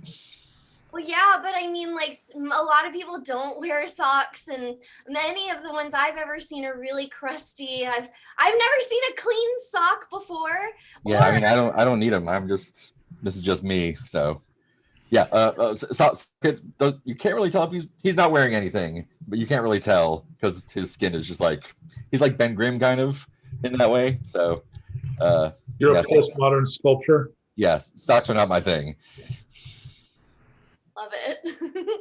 All right, you travel for 3 days. Well, truck, probably a couple of days, and there's a lot of like on the road for a bit, usually in the frontage, because the frontage, because the way they're built, are usually after the fall in better shape than the actual highway, which is generally, unless you've got 12-foot tall knobby tires, is just terrible to try to run any kind of vehicle over. So you follow the road. You're road adjacent for a couple of days. And after those 2 days, you will sight in the distance off to the left of the road a turbine field.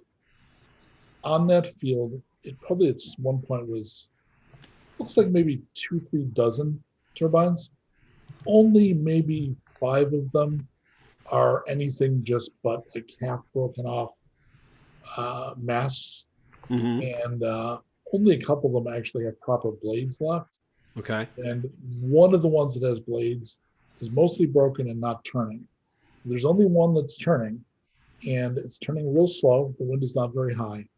And it definitely, even from distance, it has, Sock said it best. It has magic graffiti on it. Yeah, it's been tagged by a bunch of sand wizards. Without knowing in advance that it was magic, you would look and go, "Oh, it's just got graffiti." It's just some graffiti, right? right? Yeah.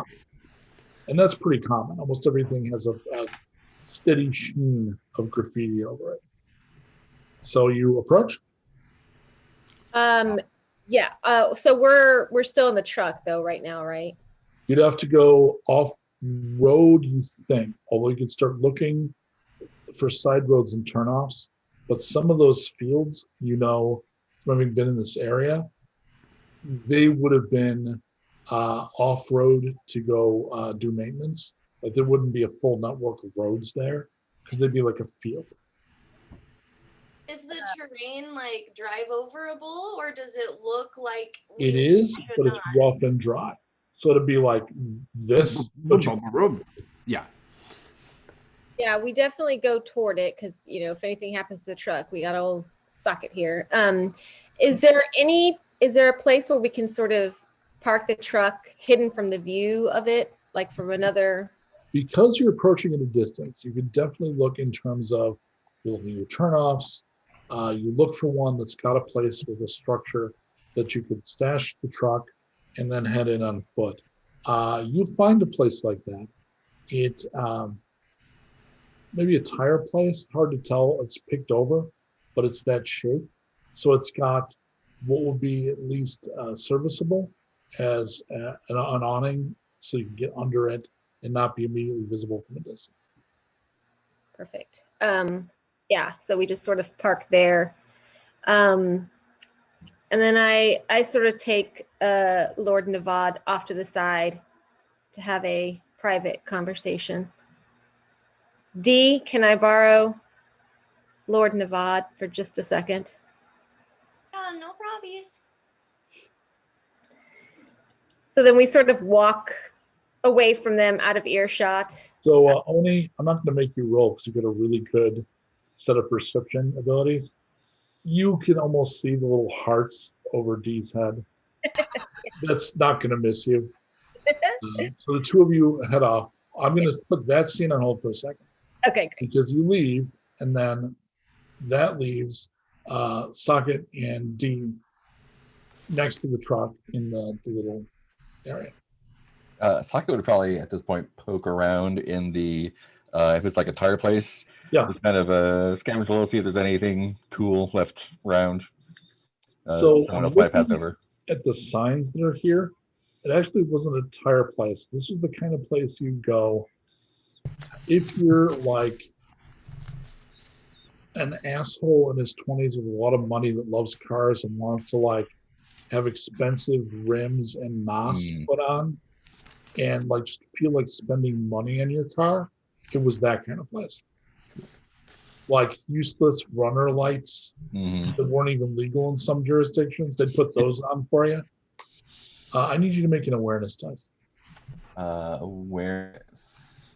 Which one is awareness? Awareness. There we go. Oh boy. Okay. That's not it. There we go. 2 and a 5.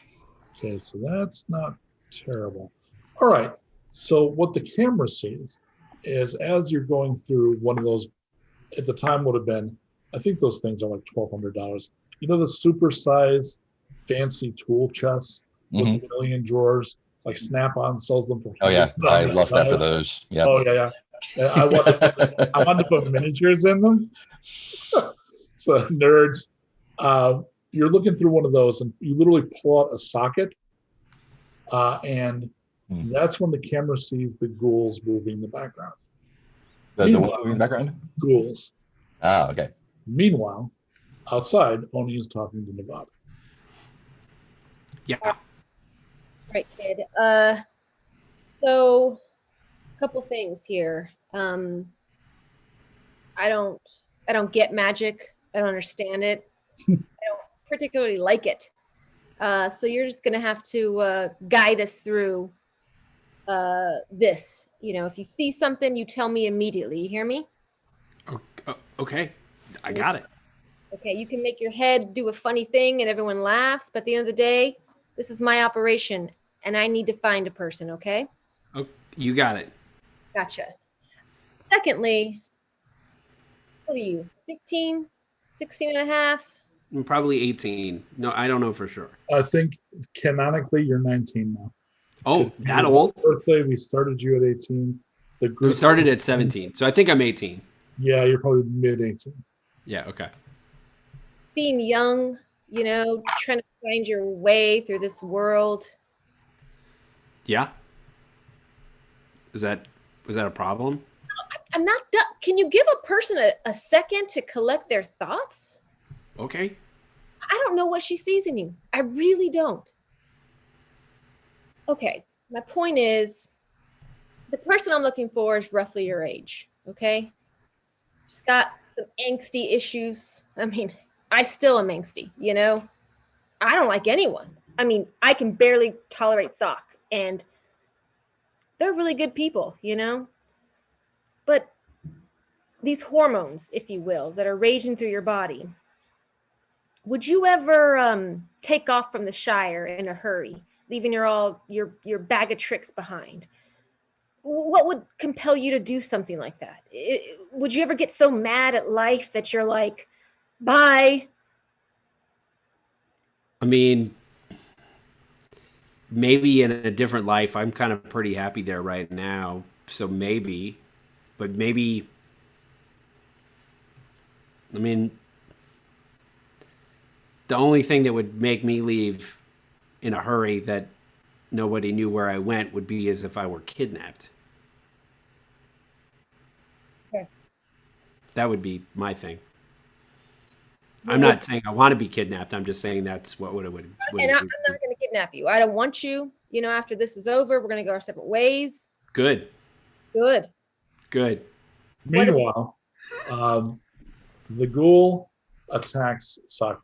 So Socket, awareness, Marc's information, works like danger sense. Notices, do I see that thing over there? Awareness says, I'm about to attack you. Do you notice that? You didn't notice that particularly, so I got an attack on you. Ghouls in this system are so affected by radiation that they've kind of semi-jellified and their flesh has become translucent.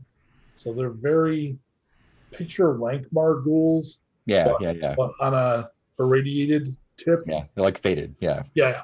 And it reaches out and it's going to do 2 hits to you. Ooh. So both Dee and Socket, there were 3 ghouls hiding in the corners of that little repair and upgrade shop. Okay. One has attacked Socket. The others are coming out to attack as well. Great. First, before rolling initiative, because again, we start narratively, Dee, Mhm. look, new guys being attacked by ghouls. Right. So I'm gonna go into aggressive stance immediately, and then I'm gonna go ahead and brawl melee for what's on him. Okay, go ahead. 2 near successes, 2 5s. Okay, and I don't remember, you don't have sure shot, do you? I don't remember your advantages. Aggressive stance, fortitude, hammer hand, martial arts, and stunning strike. Can I like add stunning strike to it? No, stunning strike will, I need to give you a summary of those. That's if you hit. So Oh, got this is going to be a partial success. So you're Okay. going to do your damage, but it's going to do half damage. So go Okay. ahead and roll your damage. All right. It's the speed, right? I'm sorry. It's the damage. So look under your attack, unarmed on your sheet in the lower right-hand corner. Yep. And there should be a number of dice, which I think for you is 4, but I don't remember. 4. 5. Okay, and that's 3 hits, and then it's going to be 6 points of damage. They're Yeah. ghouls, so 6 points is enough to end it. Yes. D goes into combat mode. So you, Socket, you see her facial expression change, Mhm. and she just takes one out. I get goo all over. Exactly. You would have lost your first round because basically you're ambushed. There are 2 more that are going to decide to attack D, because D is obviously the problem here. I got a partial. That's going to be 4 hits to D. I have a really high evade. Is there anything that I can do with that? So using evade means you have to use your action to do it. Got it. So because you're the primary fighter, you don't want to be taking out your ability to hurt them. Mhm. Otherwise, you could be using evades to not take damage. No problem. You don't want to be defending yourself. You want to be ripping their arms off. Unless it was like a big hit, and then probably Yeah. Yeah. Right. Or unless she gets worn, and this will get worn down, in which case you might be like, I need to defend myself, and you start evading. All right, so this is still going to be just the 2 of you. Go Yeah. ahead. So, and give me- so GM, real quick, are they attacking the back of the pickup truck essentially, or There like? is back, you guys have gone outside where the garage area is to talk. So Gotcha. you're not aware yet. It's only been like 12 heartbeats. I'll Right. get to you probably after this round though. So I do need a speed roll for both Socket and D. Okay.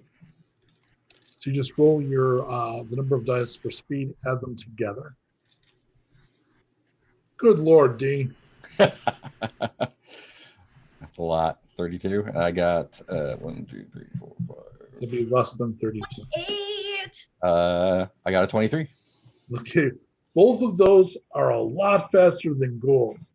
Oh my God, So, that's a lot faster than the average. yeah, Eric is usually between 28 and like 36. So that's a real good roll. So D, you're first. Do you want to take on another one? Yeah.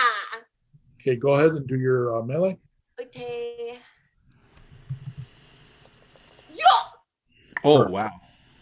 Um, oh no. Up and then the 6s, and so that's God, I lost track. It's over 12 points. So Over 9,000. Does that mean that I do some really cool parkour and I like kick both of their butts so hard? you can't do the other one, and the reason is there are feats that do things like that, and if you narratively do those things, that means the feats then become meaningless. However, there is a rule called cinematic action that can be used to mirror any feat or do just about anything you want, but you have to decide to do that up front. So if you had said, I want to kick both of them. You could have tried a cinematic action. Oh yeah, okay. So just tell me about that now. Fine, cool, cool, cool. You know, it's Danielle. It's in the rules, which are now available at half price until March 10th. Hey, you know, I'm glad I opened up a socket for you to put a plug in. Okay, so then All I right, have to so obliterate one of them. socket, there's only one left. Yeah. So I have a baseball bat, an aluminum bat, sort of like hanging out with me all the time. So that's going to be a brawl melee attack against the ghoul. That's probably not going to be as impressive, but we'll give it a shot. Nope. Okay. I slipped on some ghoul goo. That's amazing. So I miss Dee with my remaining attack, and the two of you kill it. No need at this point to roll the dice. And about that time, there's only 2 rounds, the other 2 hear the fight, come in just in time to see them Harvey Keiteling a ghoul into a sticky mess. Ugh. Doc, was this your doing? Nope. I stayed safe. Dee here, she is well worth whatever you're paying her because, oh boy, this is going to be a good time. If there's some like shop towels around somewhere, Totally. Yeah, I'll grab those and like hand a couple to Dee, be like, that was badass. Thank you. And Socket would definitely see that she's gone out of combat mode. Mm. And start wiping down a little bit. Thank you for the towels. Yeah, thank you for the ass kicking. That was great. You're welcome. All right. So on foot, you're going to head over carefully the direction of the windmill, right? Yeah, let's stick together. I think we've proven that if we separate, we get dirty. So do ghouls usually travel like in packs or swarms or whatever? Or they just this is they like radiation. They like radiation. They're also drawn to life, and like vampires, they can kind of torpor when they're starved. So you tend to find them when they've gotten so starved. Some zombies in movies work like this. They just shut down. So in places that no one's been to in a while, you'll sometimes find deactivated ghouls, and they'll go boom, and then unfortunately they're real squishy, and they've got like 6 or 7 hits, so they're pretty easy to make go splash. But point taken to what I think you were getting at of are there more? Before you left, you would have done a once around that area just to make sure there weren't any. And there let's say there was one more, like popped out of like, a cola freezer or something, and you've got D with you, so smash. And there was probably also, and again, because we're not using the full rules for this kind of stuff, this would also on tabletop, or if we're able to tabletop, at some point we'll play this in person occasionally. You would also get salvage from a location like this. Right. So you would actually get some loot out of a location you cleared like this. So you've done that. Because we can't believe what it means, we can just cinematically see you taking things and putting them into bags. We got some stuff. Yeah. All right. I figure we walk toward it. I'm at the front, Dee's at the back, the other 2 in the middle. Perfect. About halfway there. Who's got the best? Do we determine that it's Oni that has the best notice? So roll an extra die, because this circumstance would be you testing, but the others will also be helping you. When that happens, you get an extra die. Oh God! Oh no! I 6. You get a 6. Okay. Nice. A couple of things. You're close enough now that you can see that there's a partial scaffold that may have one point been used to do repairs or bracing, because all of those stems, they're a century out, right, or more. So they're all worn. Most of them are just completely destroyed. But somebody braced this up and made it fast. So there's a scaffolding, partially, at least partially used for that. But you also see there's someone in the scaffolding that's climbing around. So whether they're doing the graffiti or whether they're doing repairs, you can't tell. And at this point, they're pretty far away, like they're that big, but they're not literally perspective. And yeah, there's a good power. But the perception roll, as you're getting closer to deciding how to approach, Oni notices that there is a concealed security camera attached to that rock, which may not be a completely legit rock. That might be a faux rock. Cheaters. Uh, A Star Trek rock. NPR, faux rocka. are we in the view of the rock just yet? Is that what you said? It is you see that there's a camera. It is not facing towards you. Okay, got it. But it is doing a slow pan. Slow pan. There are no green Chinese girls do not come with green eyes, Mr. Burton. Yeah.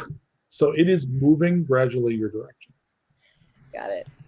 All right. Well, I let everybody know, and so we can kind of stay ahead of it, though, right? Like if we just keep moving around it.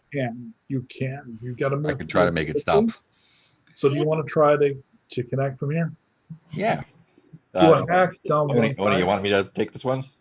Yes, Sock. Go All for right. it. What am I rolling again? Hack, but you're down one dot. All right. That's because of the range. Like you can do it at ranges, but the farther you get, the more dice of difficulty will come off. 6 Yeah, and but look at 5. that shit. Oh my Um, god. So Amazing. you connect to it. Do you want to just stop it moving here, or do you want to move back and connect to whatever system it's connected to? Can I make it just loop? Yes. So there's like scanning over empty field. No additional roll required. So it starts, the pan becomes like a sprinkler. Hmm. So instead of just fully going around, it's like covering the same, like 70 degrees or something. It's just, so it's not going to see anything worthwhile. And what that would look like again, like Marc said, he like reaches out and you see the camera malfunction. Oh. Which is own way, it's as cool as seeing the magic thing. I gotta say, this is cooler than the head thing, Sock. Shut up, Oni. All right. It's just different. It's we everyone's got their own little special thing. Everybody's cool. Everybody's cool. Even Everyone's got a special purpose. Cool. Dee, remind me to talk to you after this mission on sort of how to play it a little cooler. But all right, let's keep going. We got to keep going. Dee, So- you don't have to play it cooler. Just be yourself. To You're get great. Too much closer, you're going to have to make the decision of just coming in hot or really sneak Yeah. down to the ground, because there's a person up there on the window. I'm not, I say I don't know. I say we go in hot, but that's me. That's kind of how I roll. Does it look like can we tell if it's a someone who might be our target or Well, you someone? don't see bright pink hair. All right. Pretty average off the shelf, as it were. Wasteland garb, like stuff that's like secured around the body. A lot of people in this setting dress like people from like Fury Road. A lot of Right. that. Nothing else terribly distinctive about them. At this point, as you're making that decision, N'Vod, I need to make you to make your magic sense roll again. Up a die or not? Up a die, this is magic. Yep. Yeah, your sense is up 1 for magic and down 1 for radiation. Sense, Gotcha. sense, magic, or radiation. Oh, I got a partial. Okay. There is some kind of emanation going on related to that turbine that you don't understand. You're going to want to try to look again when you're closer. Okay. So, Oni, have you decided whether you're going to sneak in? I mean, I feel like I could take that person if it came down to it, but so I think that we should just we need to just go in now. So just go to a normal, if not slightly faster walk and just approach? Okay. You can tell they have a crossbow hanging on a band sort of at their side. They have a couple of knives. But that is not at all weird for wasters. Mm-hmm. Like people that have the volts to keep repairing their firearms and to pay for ammunition are rarer. They tend to be professionals like you. Most people have stabby, slicey, bashy, crossbowy kind of stuff because it's reliable and it's cheap. They're going to see you when you're about halfway to them. So they're, in game terms, they are now at far but not distant. So they're over there. I always think Grover when I think about the way that range works in this game. Near, far. So they're over there. And they'll turn and start climbing down the scaffold. So they don't pull the crossbow or anything. Yeah, so we just keep approaching and Okay. Tell them we're lost. It is obvious as you get, you're at near now, and that's about the size of like a parking lot or like a basketball court. Like it's only a battlefield. So they're close-ish. They are not coming to talk to you. They drop down the last 6 feet, and then they're going to move quickly to, there's a door and there is an inside to the stem to that turbine. So there is a door that opens, and they're going to go to the door. And it seems like they're rushing there. So do you want to do something to stop that, or do you just kind of ignore it? I would like to do something to stop it. Do we have any ideas? Oni, tell me to shoot. Just say it. Just say shoot. N'Vod, you don't have any magic that you could like freeze them? Before she finishes. No, no. I shoot. That's not what I do. Okay, go ahead and shoot. And this Okay. is at near range. Near. The Oh. second range category. And you have what, a crossbow? Yeah. So I'm a 4, but what does that do for range? How does that adjust So it? that's you're looking at your damage. All you to roll to hit, you're just gonna do a shoot roll. Okay. And I don't think there's any modifier for a crossbow for that range. So Mm. just roll your shoot dice. So that's Hey, look at that. so you roll your damage, which is going to be 4 dice. And I believe you've got a crit of 2. Oh my god. Oh my lord. Oh my God. Okay, so that's 6 points, Wow! 10 points, 12 points, 14 points. You do 14 points of damage. That person had less than 14 hits. So the crossbow hits them in the chest. They're maybe halfway from the scaffold to the door. She goes, tell me to shoot, tell me to shoot. She Wait. Yeah. Since I know I'm a good shot now, could I have just aimed for the feet, knowing that I would Lieutenant Dan this man? Nope. There's Please? actually advantages for that. You also didn't say it in advance.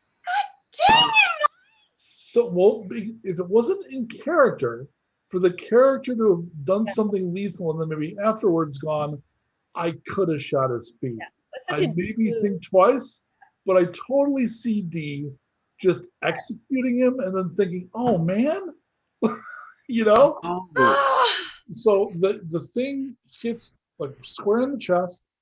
They take one breath, which results in the pink bubbling blood around the wound, chokes a little of that bubbling blood, and falls backwards, fucking dead.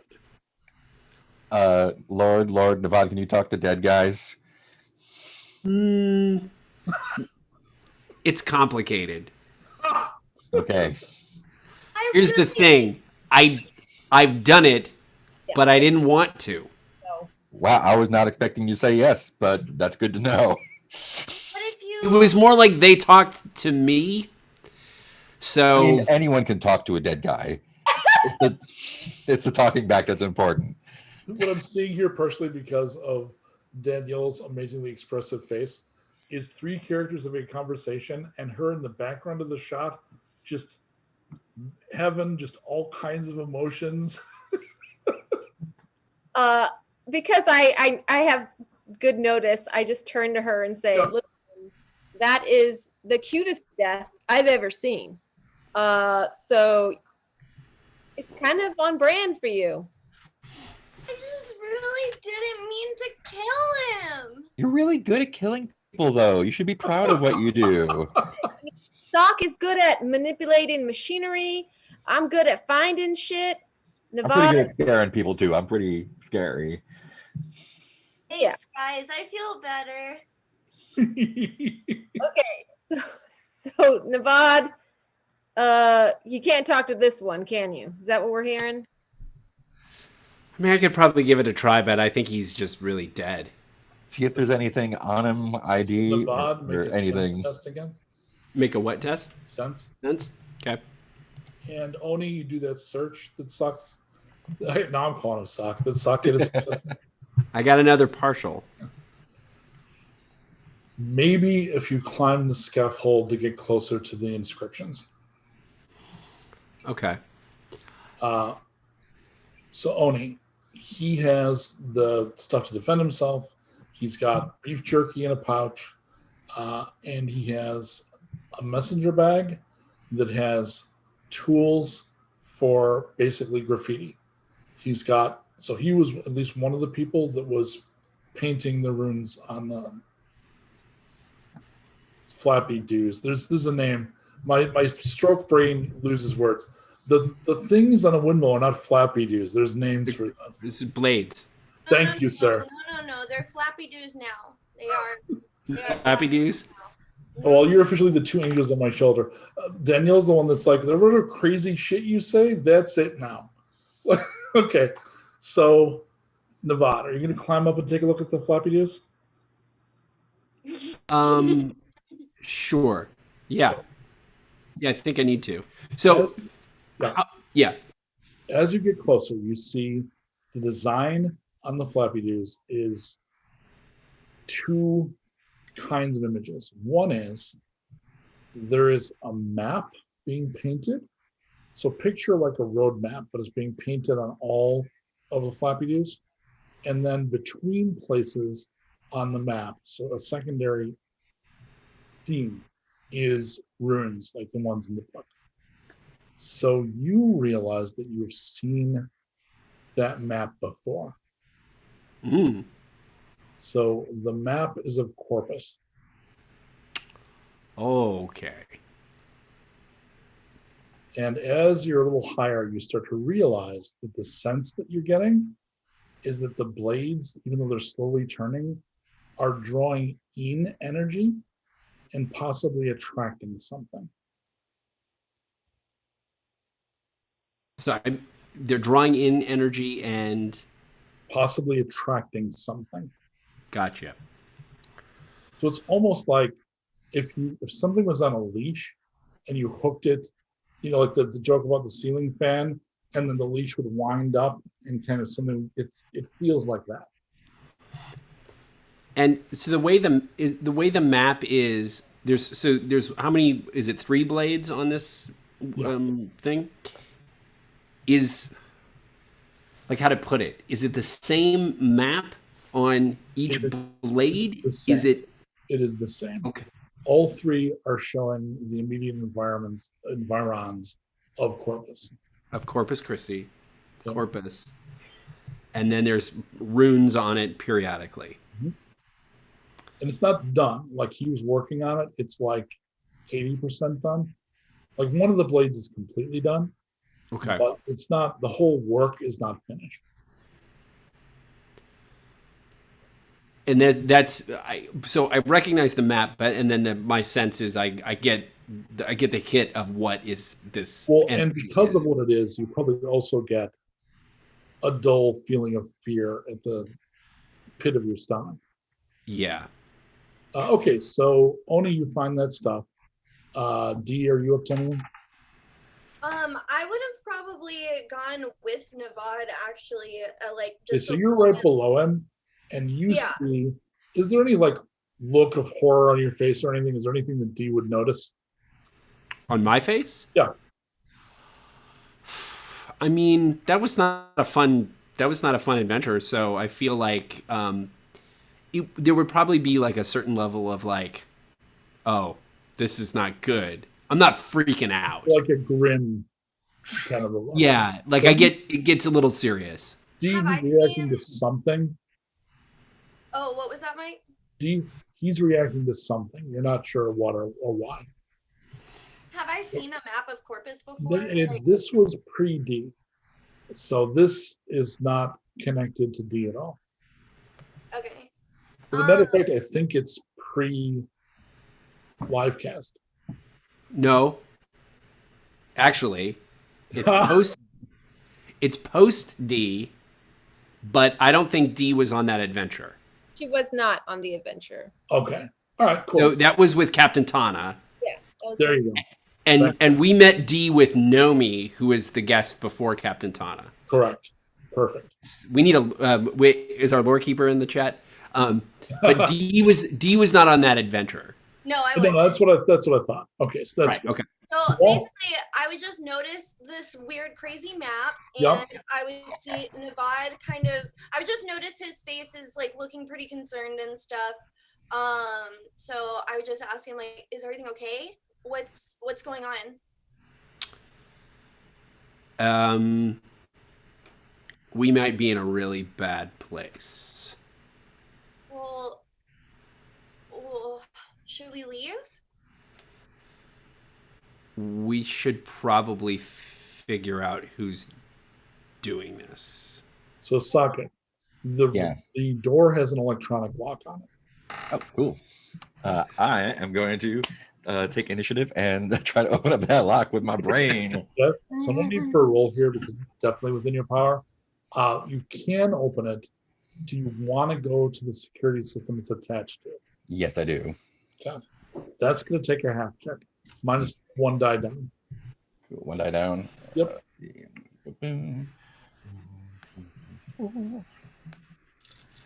One success. Perfect. Okay. So from here, you can do, and honestly, if you've played Cyberpunk 2077, I'm thinking of the commands being very similar. Mhm. So you could basically shut down cameras. You could, or you can go further into the system and find out what system this node is connected to. I think just immediately shutting down whatever is nearby and opening the door. So no additional rolls needed. Yeah. You know that you've shut down at least 3 cameras, and there's a visible, and Oni would see this, there's a little light in the thing that does the green to red, like the beep, click, yeah. And the door even pops a little bit. Cool. I'm just going to stick my head inside. So there's not a lot of room here because the inside has a spiral staircase, and it's going to go up a bit into the shaft and down a bit, and it goes up not too far. Like it doesn't go the entire length because they're not a cylinder. They do this, Yeah. But it's up to a point where there's probably mechanics to service from the inside.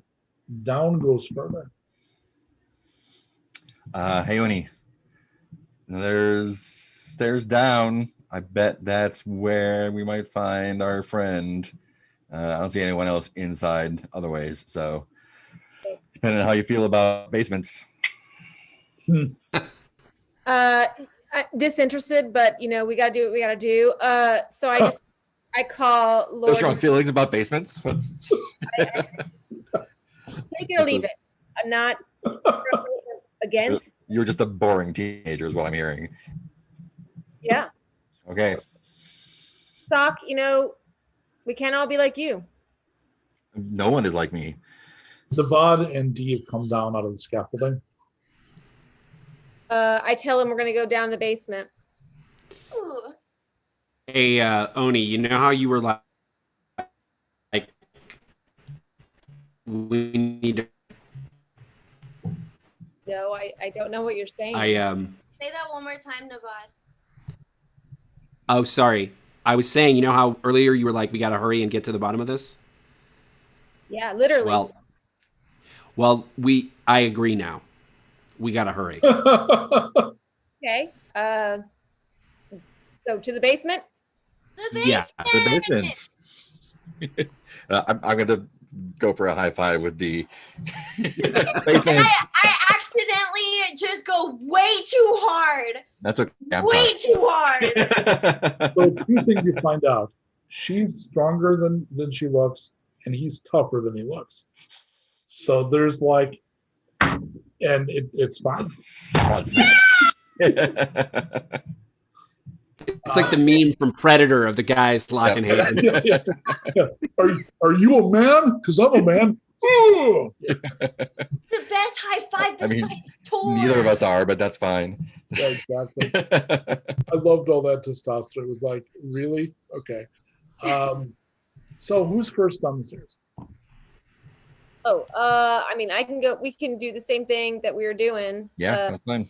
On First, this yeah, N'Vod or yeah, N'Vod, you're last. As you're heading Yeah, down, that makes sense. Oni hears from the bottom of the stairs. You kind of see things moving because they're open metal stairs. You need to leave. You don't belong here. Someone is saying that to somebody else. Is that what I'm hearing? Yep. Is the voice that's saying that? Is it a particular? What I understand? Female, but you don't think the person you're looking for sounds older. Gotcha. Okay, and there's no response to that. Well, they're clearly yelling up at you. Oh, Hey, they gotcha. weren't having an argument now. No. I was like, what's happening? Oh, they're talking to me. No. First off, I belong wherever I am. Who are you? You hear a shotgun being racked. We need you to sign for a package. And is this? I can't see them, right? Nope.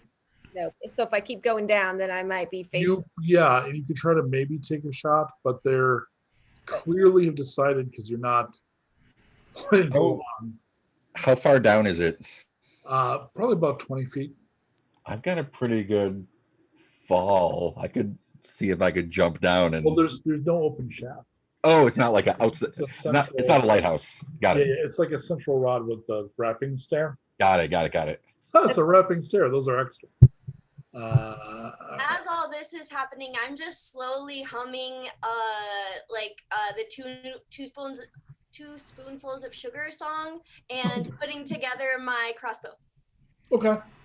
Nice. So Oni, you stay at the front and you're going to continue down. And No. see if you can get a shot or what? No, it's just too clumsy, and I can't. There's not visibility there. No. No, so unfortunately I have to retreat. Yeah, I can get down there if you want to. Sock, you're too valuable to me. I don't. What are you gonna do? What's your plan? Take their shotgun away. I mean, if he has anything throwable, I can throw it. all right. All right, Sock. I'm gonna let you take the lead, but I'm right behind you. Do you want to back me up? Oh yeah. All right. So what I'm going to need at this point is just for Socket, you're trying to do a rush. So I have a ready to action, but there is a mechanic in the game for jumping initiative. Mm-hmm. And what you have to do to achieve, because that's what you're going to have to do to get to me before I fire. So you're going to want to jump the initiative order and do it before I fire. That requires a reaction save. You pull it off, you jump the initiative order, and you go first. All right. So he goes running down the metal stairs. Dee is right behind him, wishing the stairs were wider. A reaction save is the under saving throw. Is that right? Yeah. That was my lowest one, but let's do it. 2 6s. Yeah. All right, so you can attack before I shotgun you. So go ahead and you're doing your stabby, right? I think I'm just gonna tackle him. Okay. All right. So unless you have, there's actually a grapple maneuver feat. If you don't have that, I don't have that. that's just gonna delay. Well, there is an advantage here. If you succeed, you're not going to have control over him because you don't have that. You're not going to inflict damage, but it will mean that he won't attack, and you can clear the way for Dee to attack. Yeah, that's what I was thinking. So let's not even roll that because that makes sense to me. Okay. Again, kind of narratively, that you just like, I can take a lot of damage. I got this. Mhm. You collide with the guy and you knock him down. I just give him a shoulder. Actually, not against a woman, and she's late 30s. The other thing that's distinctive about her is she has all white face paint. And at this point, Dee, he clearly is not a trained martial arts fighter. You are, though, and there's an opponent on the ground. Okay, so as I'm running, because I'm not backing up Oni anymore, I'm backing up Sock. So I like put the crossbow down as I'm running, Yeah. and then assume aggressive stance, and I'm gonna go ahead and do brawl melee. Okie doke. You can use an extra die. Yes! Oh, I don't need it! Oh my god, I'm amazing! I'm not even, you don't even bother with the dice of damage. Yeah. So, wow. Socket, she ends him equally impressively. So you get him down, and before you can even think about pulling a trigger, the two of you just, there's blood. Like N'Vod, you come down, and you're a little used to this, bro. Right. There's just a mess at the bottom of the stairs. I will take the shotgun as promised. Cool. See, Oni, I told you I would get this. Thank you, Dee. Welcome. Guys, I was hoping that we can maybe talk to this person and figure out what's going on here. And You're the talking to dead guys, dude. Either bring him back or talk with your eyes and look around. I mean, it's a lady, right? That's dead there. Oh yeah. All right. I mean, I could give it a go. Mike, like this is seconds after this person has been killed, right? So again, you can do improvised magic and do a read to try to pull. That's what I'm going to try to do. Information from their. Spiritually speaking, they're probably still for a heartbeat dying, right? Right. And if you can like immediately jump on that, you can do more necromancy. That's what I'm gonna do. I'm gonna try to do a read spell and just see if I can know who this person was. You're down 2 dice. Oh, this is gonna be terrible. All right, I'm down 2 dice. That's before though. It's happened. It has happened. All right, here we go. Come on. No. Oh. Horrible. It costs you an injury. Yep. Oh. So he reaches out, puts his hands in the goo. You're pretty sure that Shadow could get what you need. Oh. Shadow. Shadow could get me Yeah. what we need. Yeah. Oh. Yes, do it. Yes. Oh my god, you sound like Voldemort.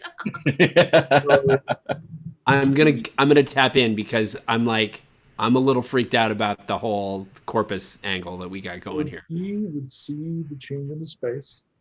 And again, the little horns show up. The kind of little tiefling horns show up. He, rather than shyly kind of like trying to Vulcan mind meld, Shadow Guy just puts his hands right in the bloody mess. You pull out. They call themselves ghosts. They believe the world should have ended during the fall, and they want to finish the job. Okay. They are nihilist cultists. I knew it.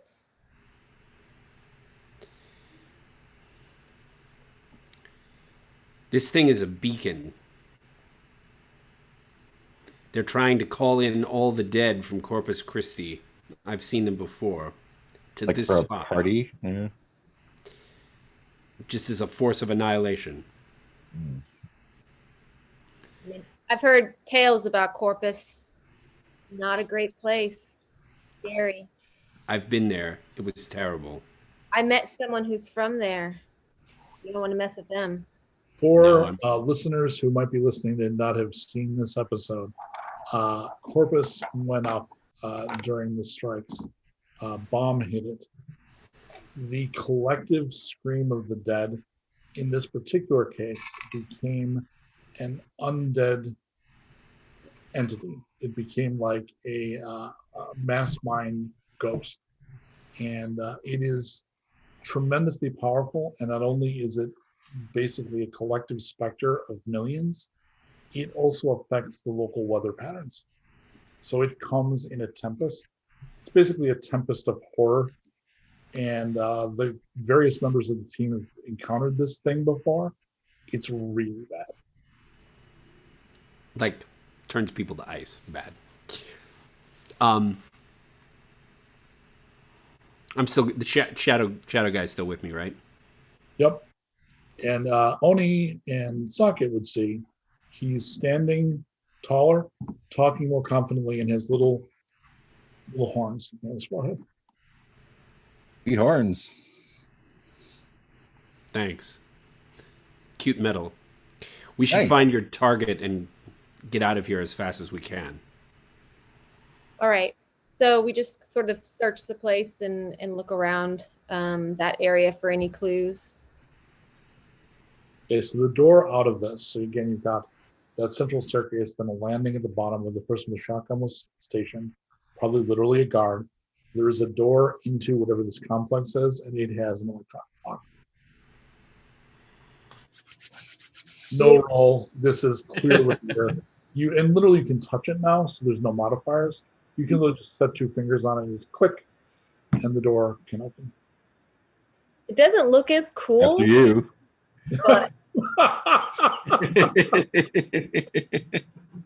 same formation as normal, as usual.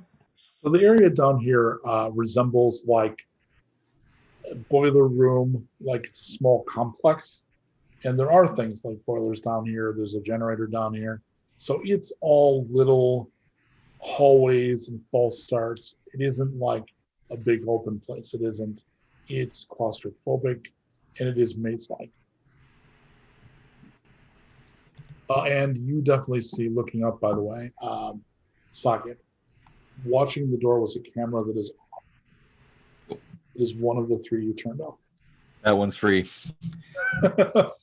So if there is anyone watching security, they're not seeing that's this door open.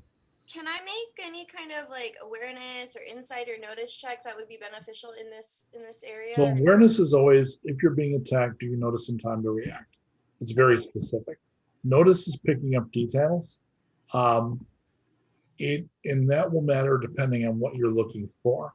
At this point, you're just need to figure out how you're going to search this area, or are you calling out and reacting, or are you sneaking around? Like, what are you doing to deal with this situation?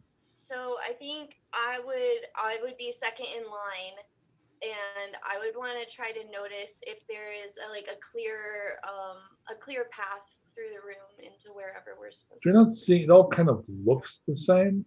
Okay. One thing you do notice is up ahead on your left, you see a garishly colored heart sticker with a rainbow and like a sloth wiggling its butt adorably, and it's been stuck on one of the boilers. N'Vod, look! Oh, what is that? It's strangely out of place. What the? Does it have like a smell or anything? Well, it's over there about 60 feet. And this is probably, it really looks like it's Misha Trank. They, back in the day, they sold more stickers than Teslas. Oh, Just an obscene number of like puffy stickers, and yeah. I'm gonna look at N'Vod and say, it looks like the book. It's probably where she is. So you hear a voice coming from up ahead, maybe to your left, but it's echoing down here. Just walk away. You should let it in. Should let it in. Is that what that voice said? Hmm? What does that mean? What does the voice sound like? Is it male, female? This sounds like a man, 40s maybe.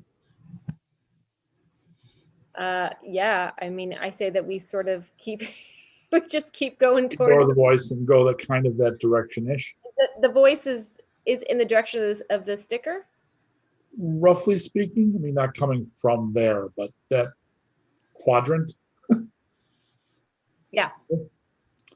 I am going to say what follows, knowing what I've seen. So occasionally we do this is, and I quote this every time, game mechanics are tests when the outcome of an action is uncertain. We have now seen that against certain foes, Dee is going to make short work of them. And it is backed up by magic and, a detective with a pistol and a concrete hacker. So I see this as like a montage of cutaways, kind of like Taken style, where you occasionally find somebody that's hiding, waiting to try to stop you, and you stop them, right? So it'll be like poo poo. Occasionally there's a gunshot. You get to use the shotgun you picked up. This is the sharp report as you blow somebody's arm off. And finally, you turn a corner, and there is a woman. I only say cute because you think it's probably important to her to appear cute, right? Like there's a kind of attention you pay to how you present yourself if cute is a priority. So even down here, she's fronting cute, right? And she has pink hair that's kind of all pulled back.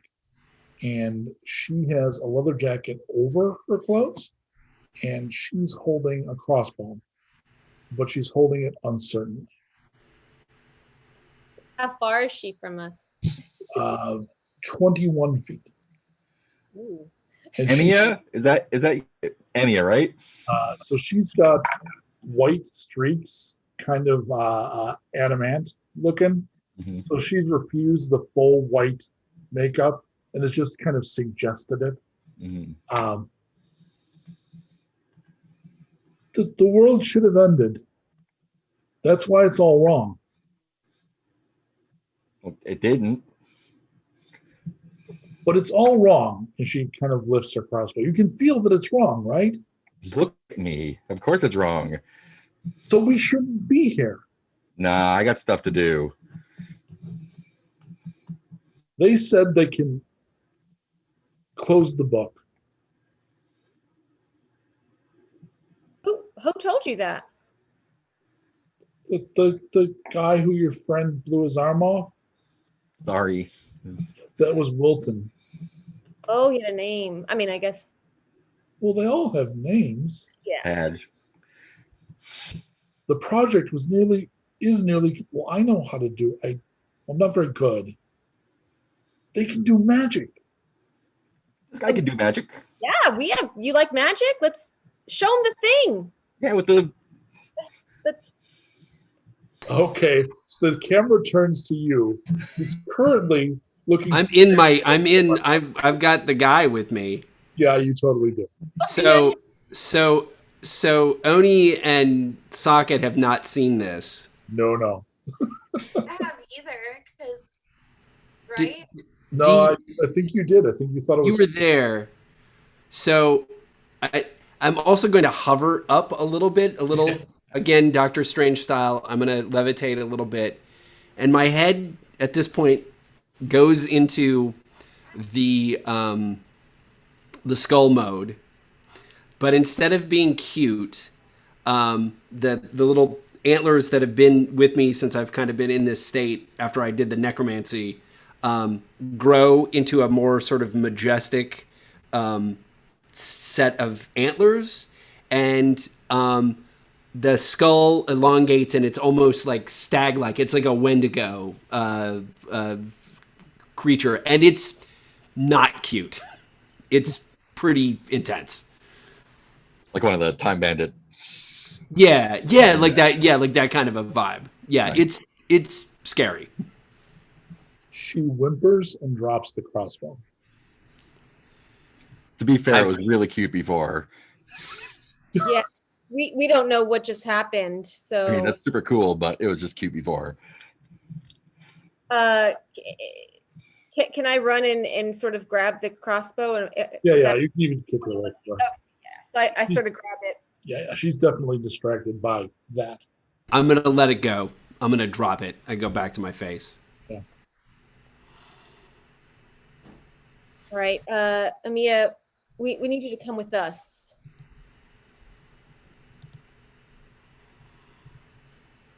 They said they were calling it something. What were they calling it? They just called it the end. Not very creative, but okay. She actually giggles a little bit. Yeah. But if they were wrong, then who's right? That right and wrong is not really a thing anymore. We don't do that. It doesn't make sense. How do you exist? Do you like candy? And not like in like a weird creepy van way. I mean, just like, I mean, yeah. look, if I don't eat a lot of candy all the time, I will die, like straight up die. So I do the thing, I mean, not only that I like, but that keeps me going, just because otherwise, you're just done. I mean, if you want to go, there's no judgment there. It's a rough time out there. And if you want to give up, I'm not going to blame you for it. But me, I got, like I said, stuff to do. So, and I hand her a churro that I had in my pocket. A little pouch. She looks strangely at the churro. There's a lot of people in the West have never seen. We found out have never seen a churro. It's just, I'm sure it's all like stale and kind of bent. Little pieces of like the cinnamon sugar hanging off of it. Best part. Don't waste that part. Oh no! I mean, I thought it was. So why are you here? You. We've killed and we've hunted and we're here for you. Well, I didn't call for you. Tell her why. Tell her why. Look, I'm getting, this is a job for us. Your dad. She does the most privileged white girl eye roll ever. Oh, that explains it. Okay. You know what? Doc has his candy. Fine. Well, Daddy has his bolts, and that's ridiculous. That's no answer. Look, at least you have someone who's looking for you. If I disappear tomorrow, nobody would care. I'd probably come after you. She bites the churro. You still owe me money. She gives you a look of like, way to undercut her point. and giggles again. So you killed these people? Well, to be fair, they were trying to kill us. Yeah, and they were kind of asking for it. They... The Colt. I mean... Yeah, I wasn't 100% sure about what it is. I mean, you get used to people talking a good game. I didn't think they could actually call the apocalypse back using a windmill. I mean, that didn't make a lot of sense to me. I mean, they weren't really serious, were they? N'Vod?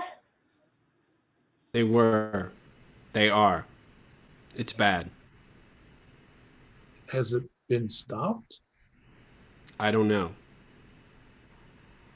It hasn't been completed. They started teaching me. I mean, I could. Here. And she reaches into, she's got a messenger bag. And she pulls out a couple of pieces of paper with runes on them. And she takes one out. And it's actually got other writing on it. And she put rune over it. And she puts it in both hands. And it bursts into green flame. And she smiles. I mean, that's not much, but they started to teach me. And that wasn't chemicals. That was, I mean, if they weren't lying, that was magic. What are they asking you to bring here? The apocalypse to come back? That's what they were talking about. I mean, I wasn't anywhere near that. They were teaching me, they said they were mages and they knew inscription and they were binding power to the flappy doos on the turbine, and that it was going to bring something terrible.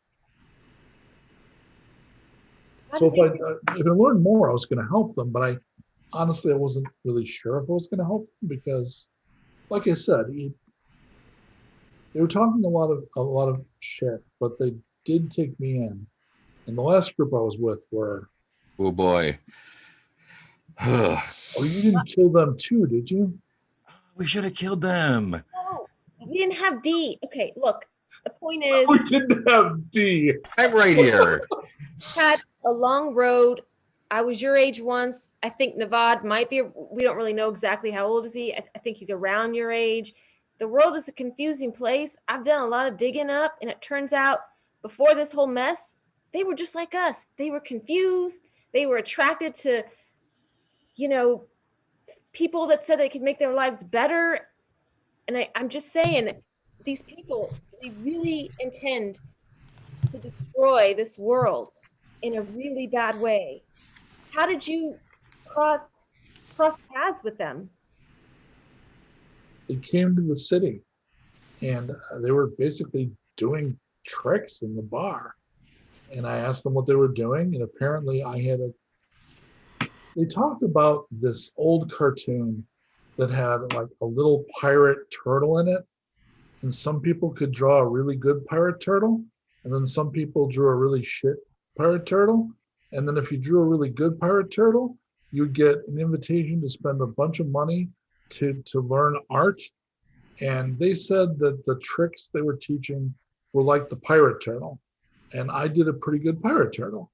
They started teaching me how to do what they did. All this other stuff came later.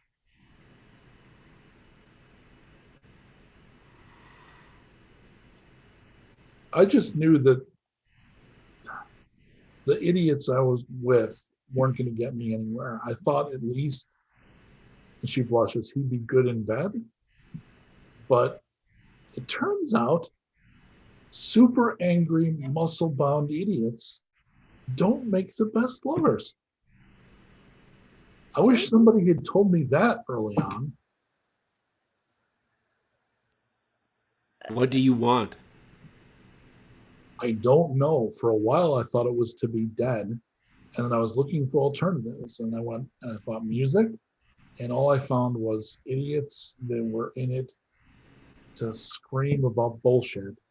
And then this magic stuff turned up. And I thought maybe that, because it was a different way to look at the world. And they said with magic, you could use your imagination and your willpower to change the world. And that's a pretty good recruitment line. So I studied with them for a little bit, but I don't know. Now that I know that they were a bunch of, not great people, I'm not sure what to think. N'Vod, you got any openings over at the castle over there for magic righty people?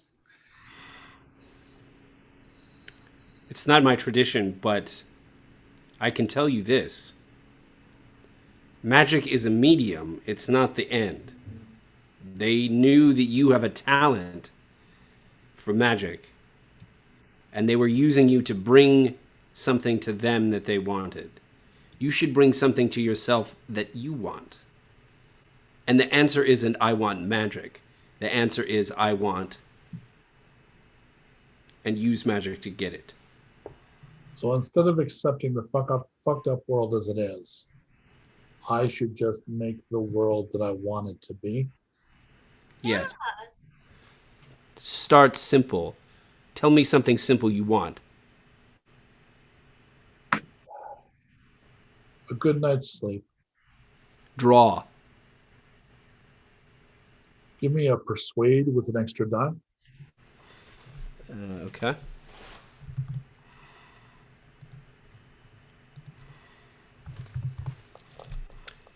Got it. Whoa, hello.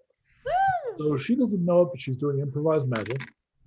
She pulls out one of her very rare, pristine blank pieces of paper, and she sits cross-legged, and she enters kind of like automatic writing, and she starts drawing runes. And halfway through, she falls the fuck to sleep on the spot. So she's drawing, and she just like she's cross-legged, so just kind of leans forward and starts snoring. And at that point, N'Vod turns back. Oh, to N'Vod? Yep. All right, that's gonna be way easier to put in the truck. Do I have any memory of this? Yes. Okay. Wow. Did Yeah, good. let's get her in the truck. It's amazing. All right. God, you're Betsy. okay. Yeah. I can probably grab her with one arm and Yeah. sling her over the shoulder. You find her room, which is not far from there, and she's got like a couple of bags of stuff, so it's easy just to pick up.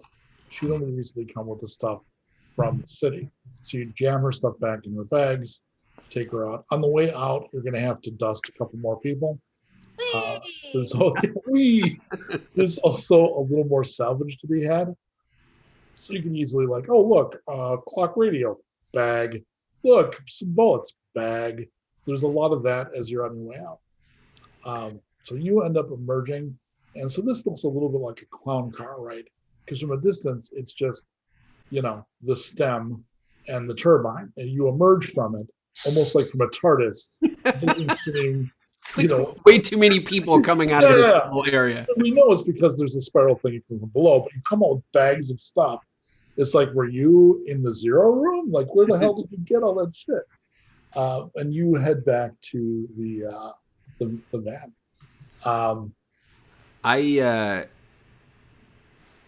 Guys, I gotta be honest. I kind of think we shouldn't let this windmill stay here. Yeah, I was thinking if there was some way we could blow this up, that would be really cool. Yeah, that would probably be a really good idea. Is there did I see anything in the effects auto shop that might be explosive? I think it's not going to be able to do through computers. You would have to go down there with tools. But because there was stuff like, at least legitimately a boiler room, but there is stuff down there that you could rig to create an explosion. It would take a couple hours. You would need help. Like, it's not a quick. Yeah. The equivalent I'm thinking of is, and I'm going to remember every reference I ever come up with because that's my curse. The sequel to, no, I remember Dr. Sleep. Dr. Sleep, he does a thing where he rigs the Overlook. So there's a similar thing where he needs it boiler room kind of to go away, right? And it requires, it's not an easy thing. It doesn't reach over and push a, like, it's not like the Enterprise, you just say King's Queen to Queen's 3 and it blows up. It's, you have to do a lot of physical switch pulling, and so the group is going to arrange for that. And if you're doing that, is someone going to attend Emiya because she might wake up, although she's sleeping very soundly.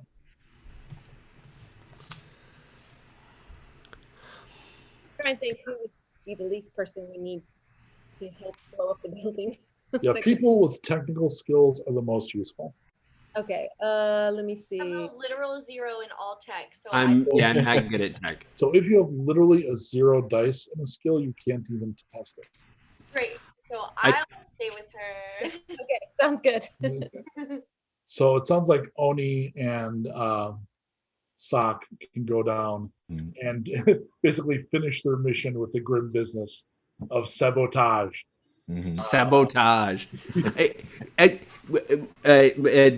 GM moment as we kind of montage through this industrial space with random people jumping up, and I know this show is fond of like obscure old references. Please, yes. My brain immediately went to, I don't know if anyone ever played this, but the shooting arcade video game where Aerosmith is kidnapped and you have to save Aerosmith.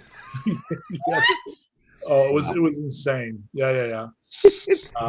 I kept having flashes of like saving Aerosmith. Sadly, there's no Aerosmith down there. Okay.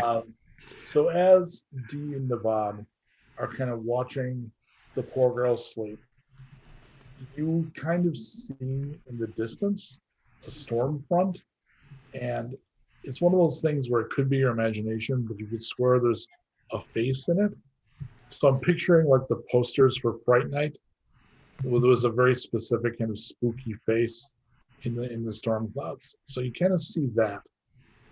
And after a while, she does not wake up.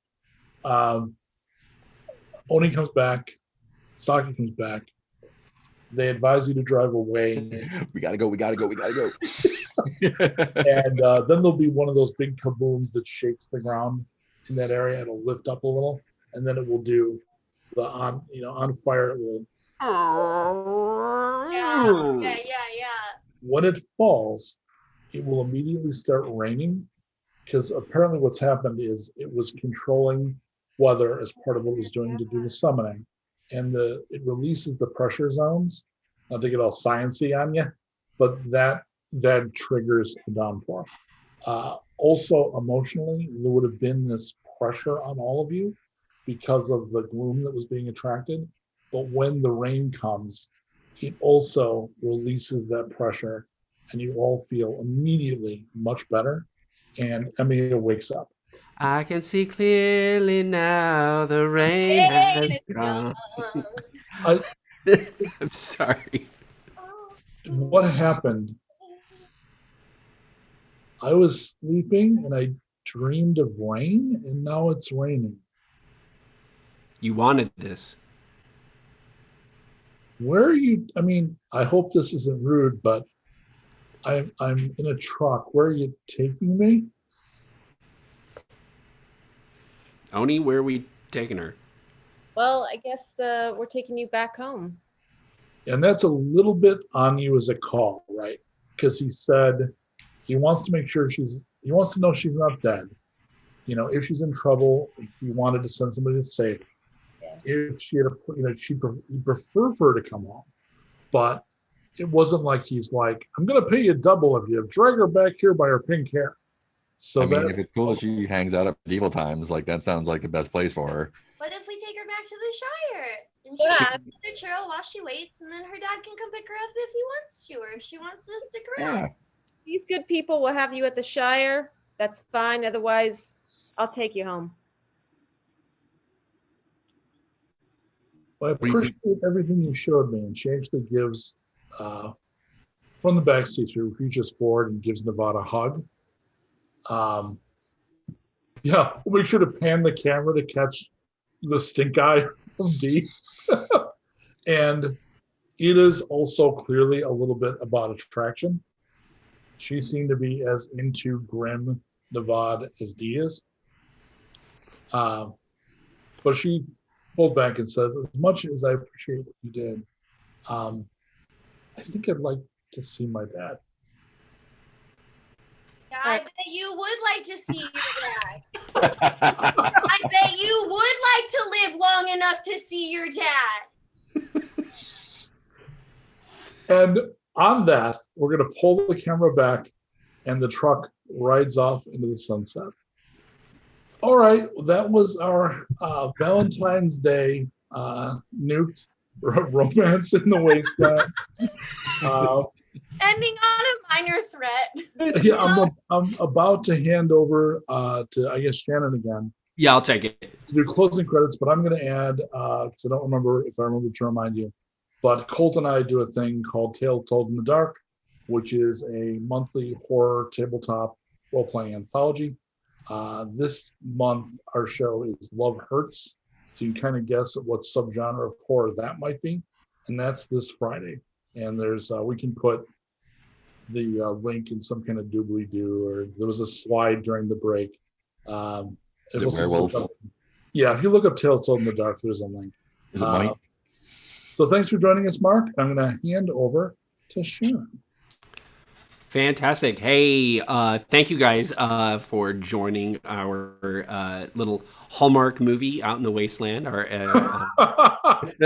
Our Valentine's Day edition. We want to thank our moderators, Preston and Jessica, Andreas Fabus for our opening audio as usual, our chronicler or our lore keeper, as I've been calling him in the stream tonight, Brett Grimstad, and as always, our technical director, Colt Joyce.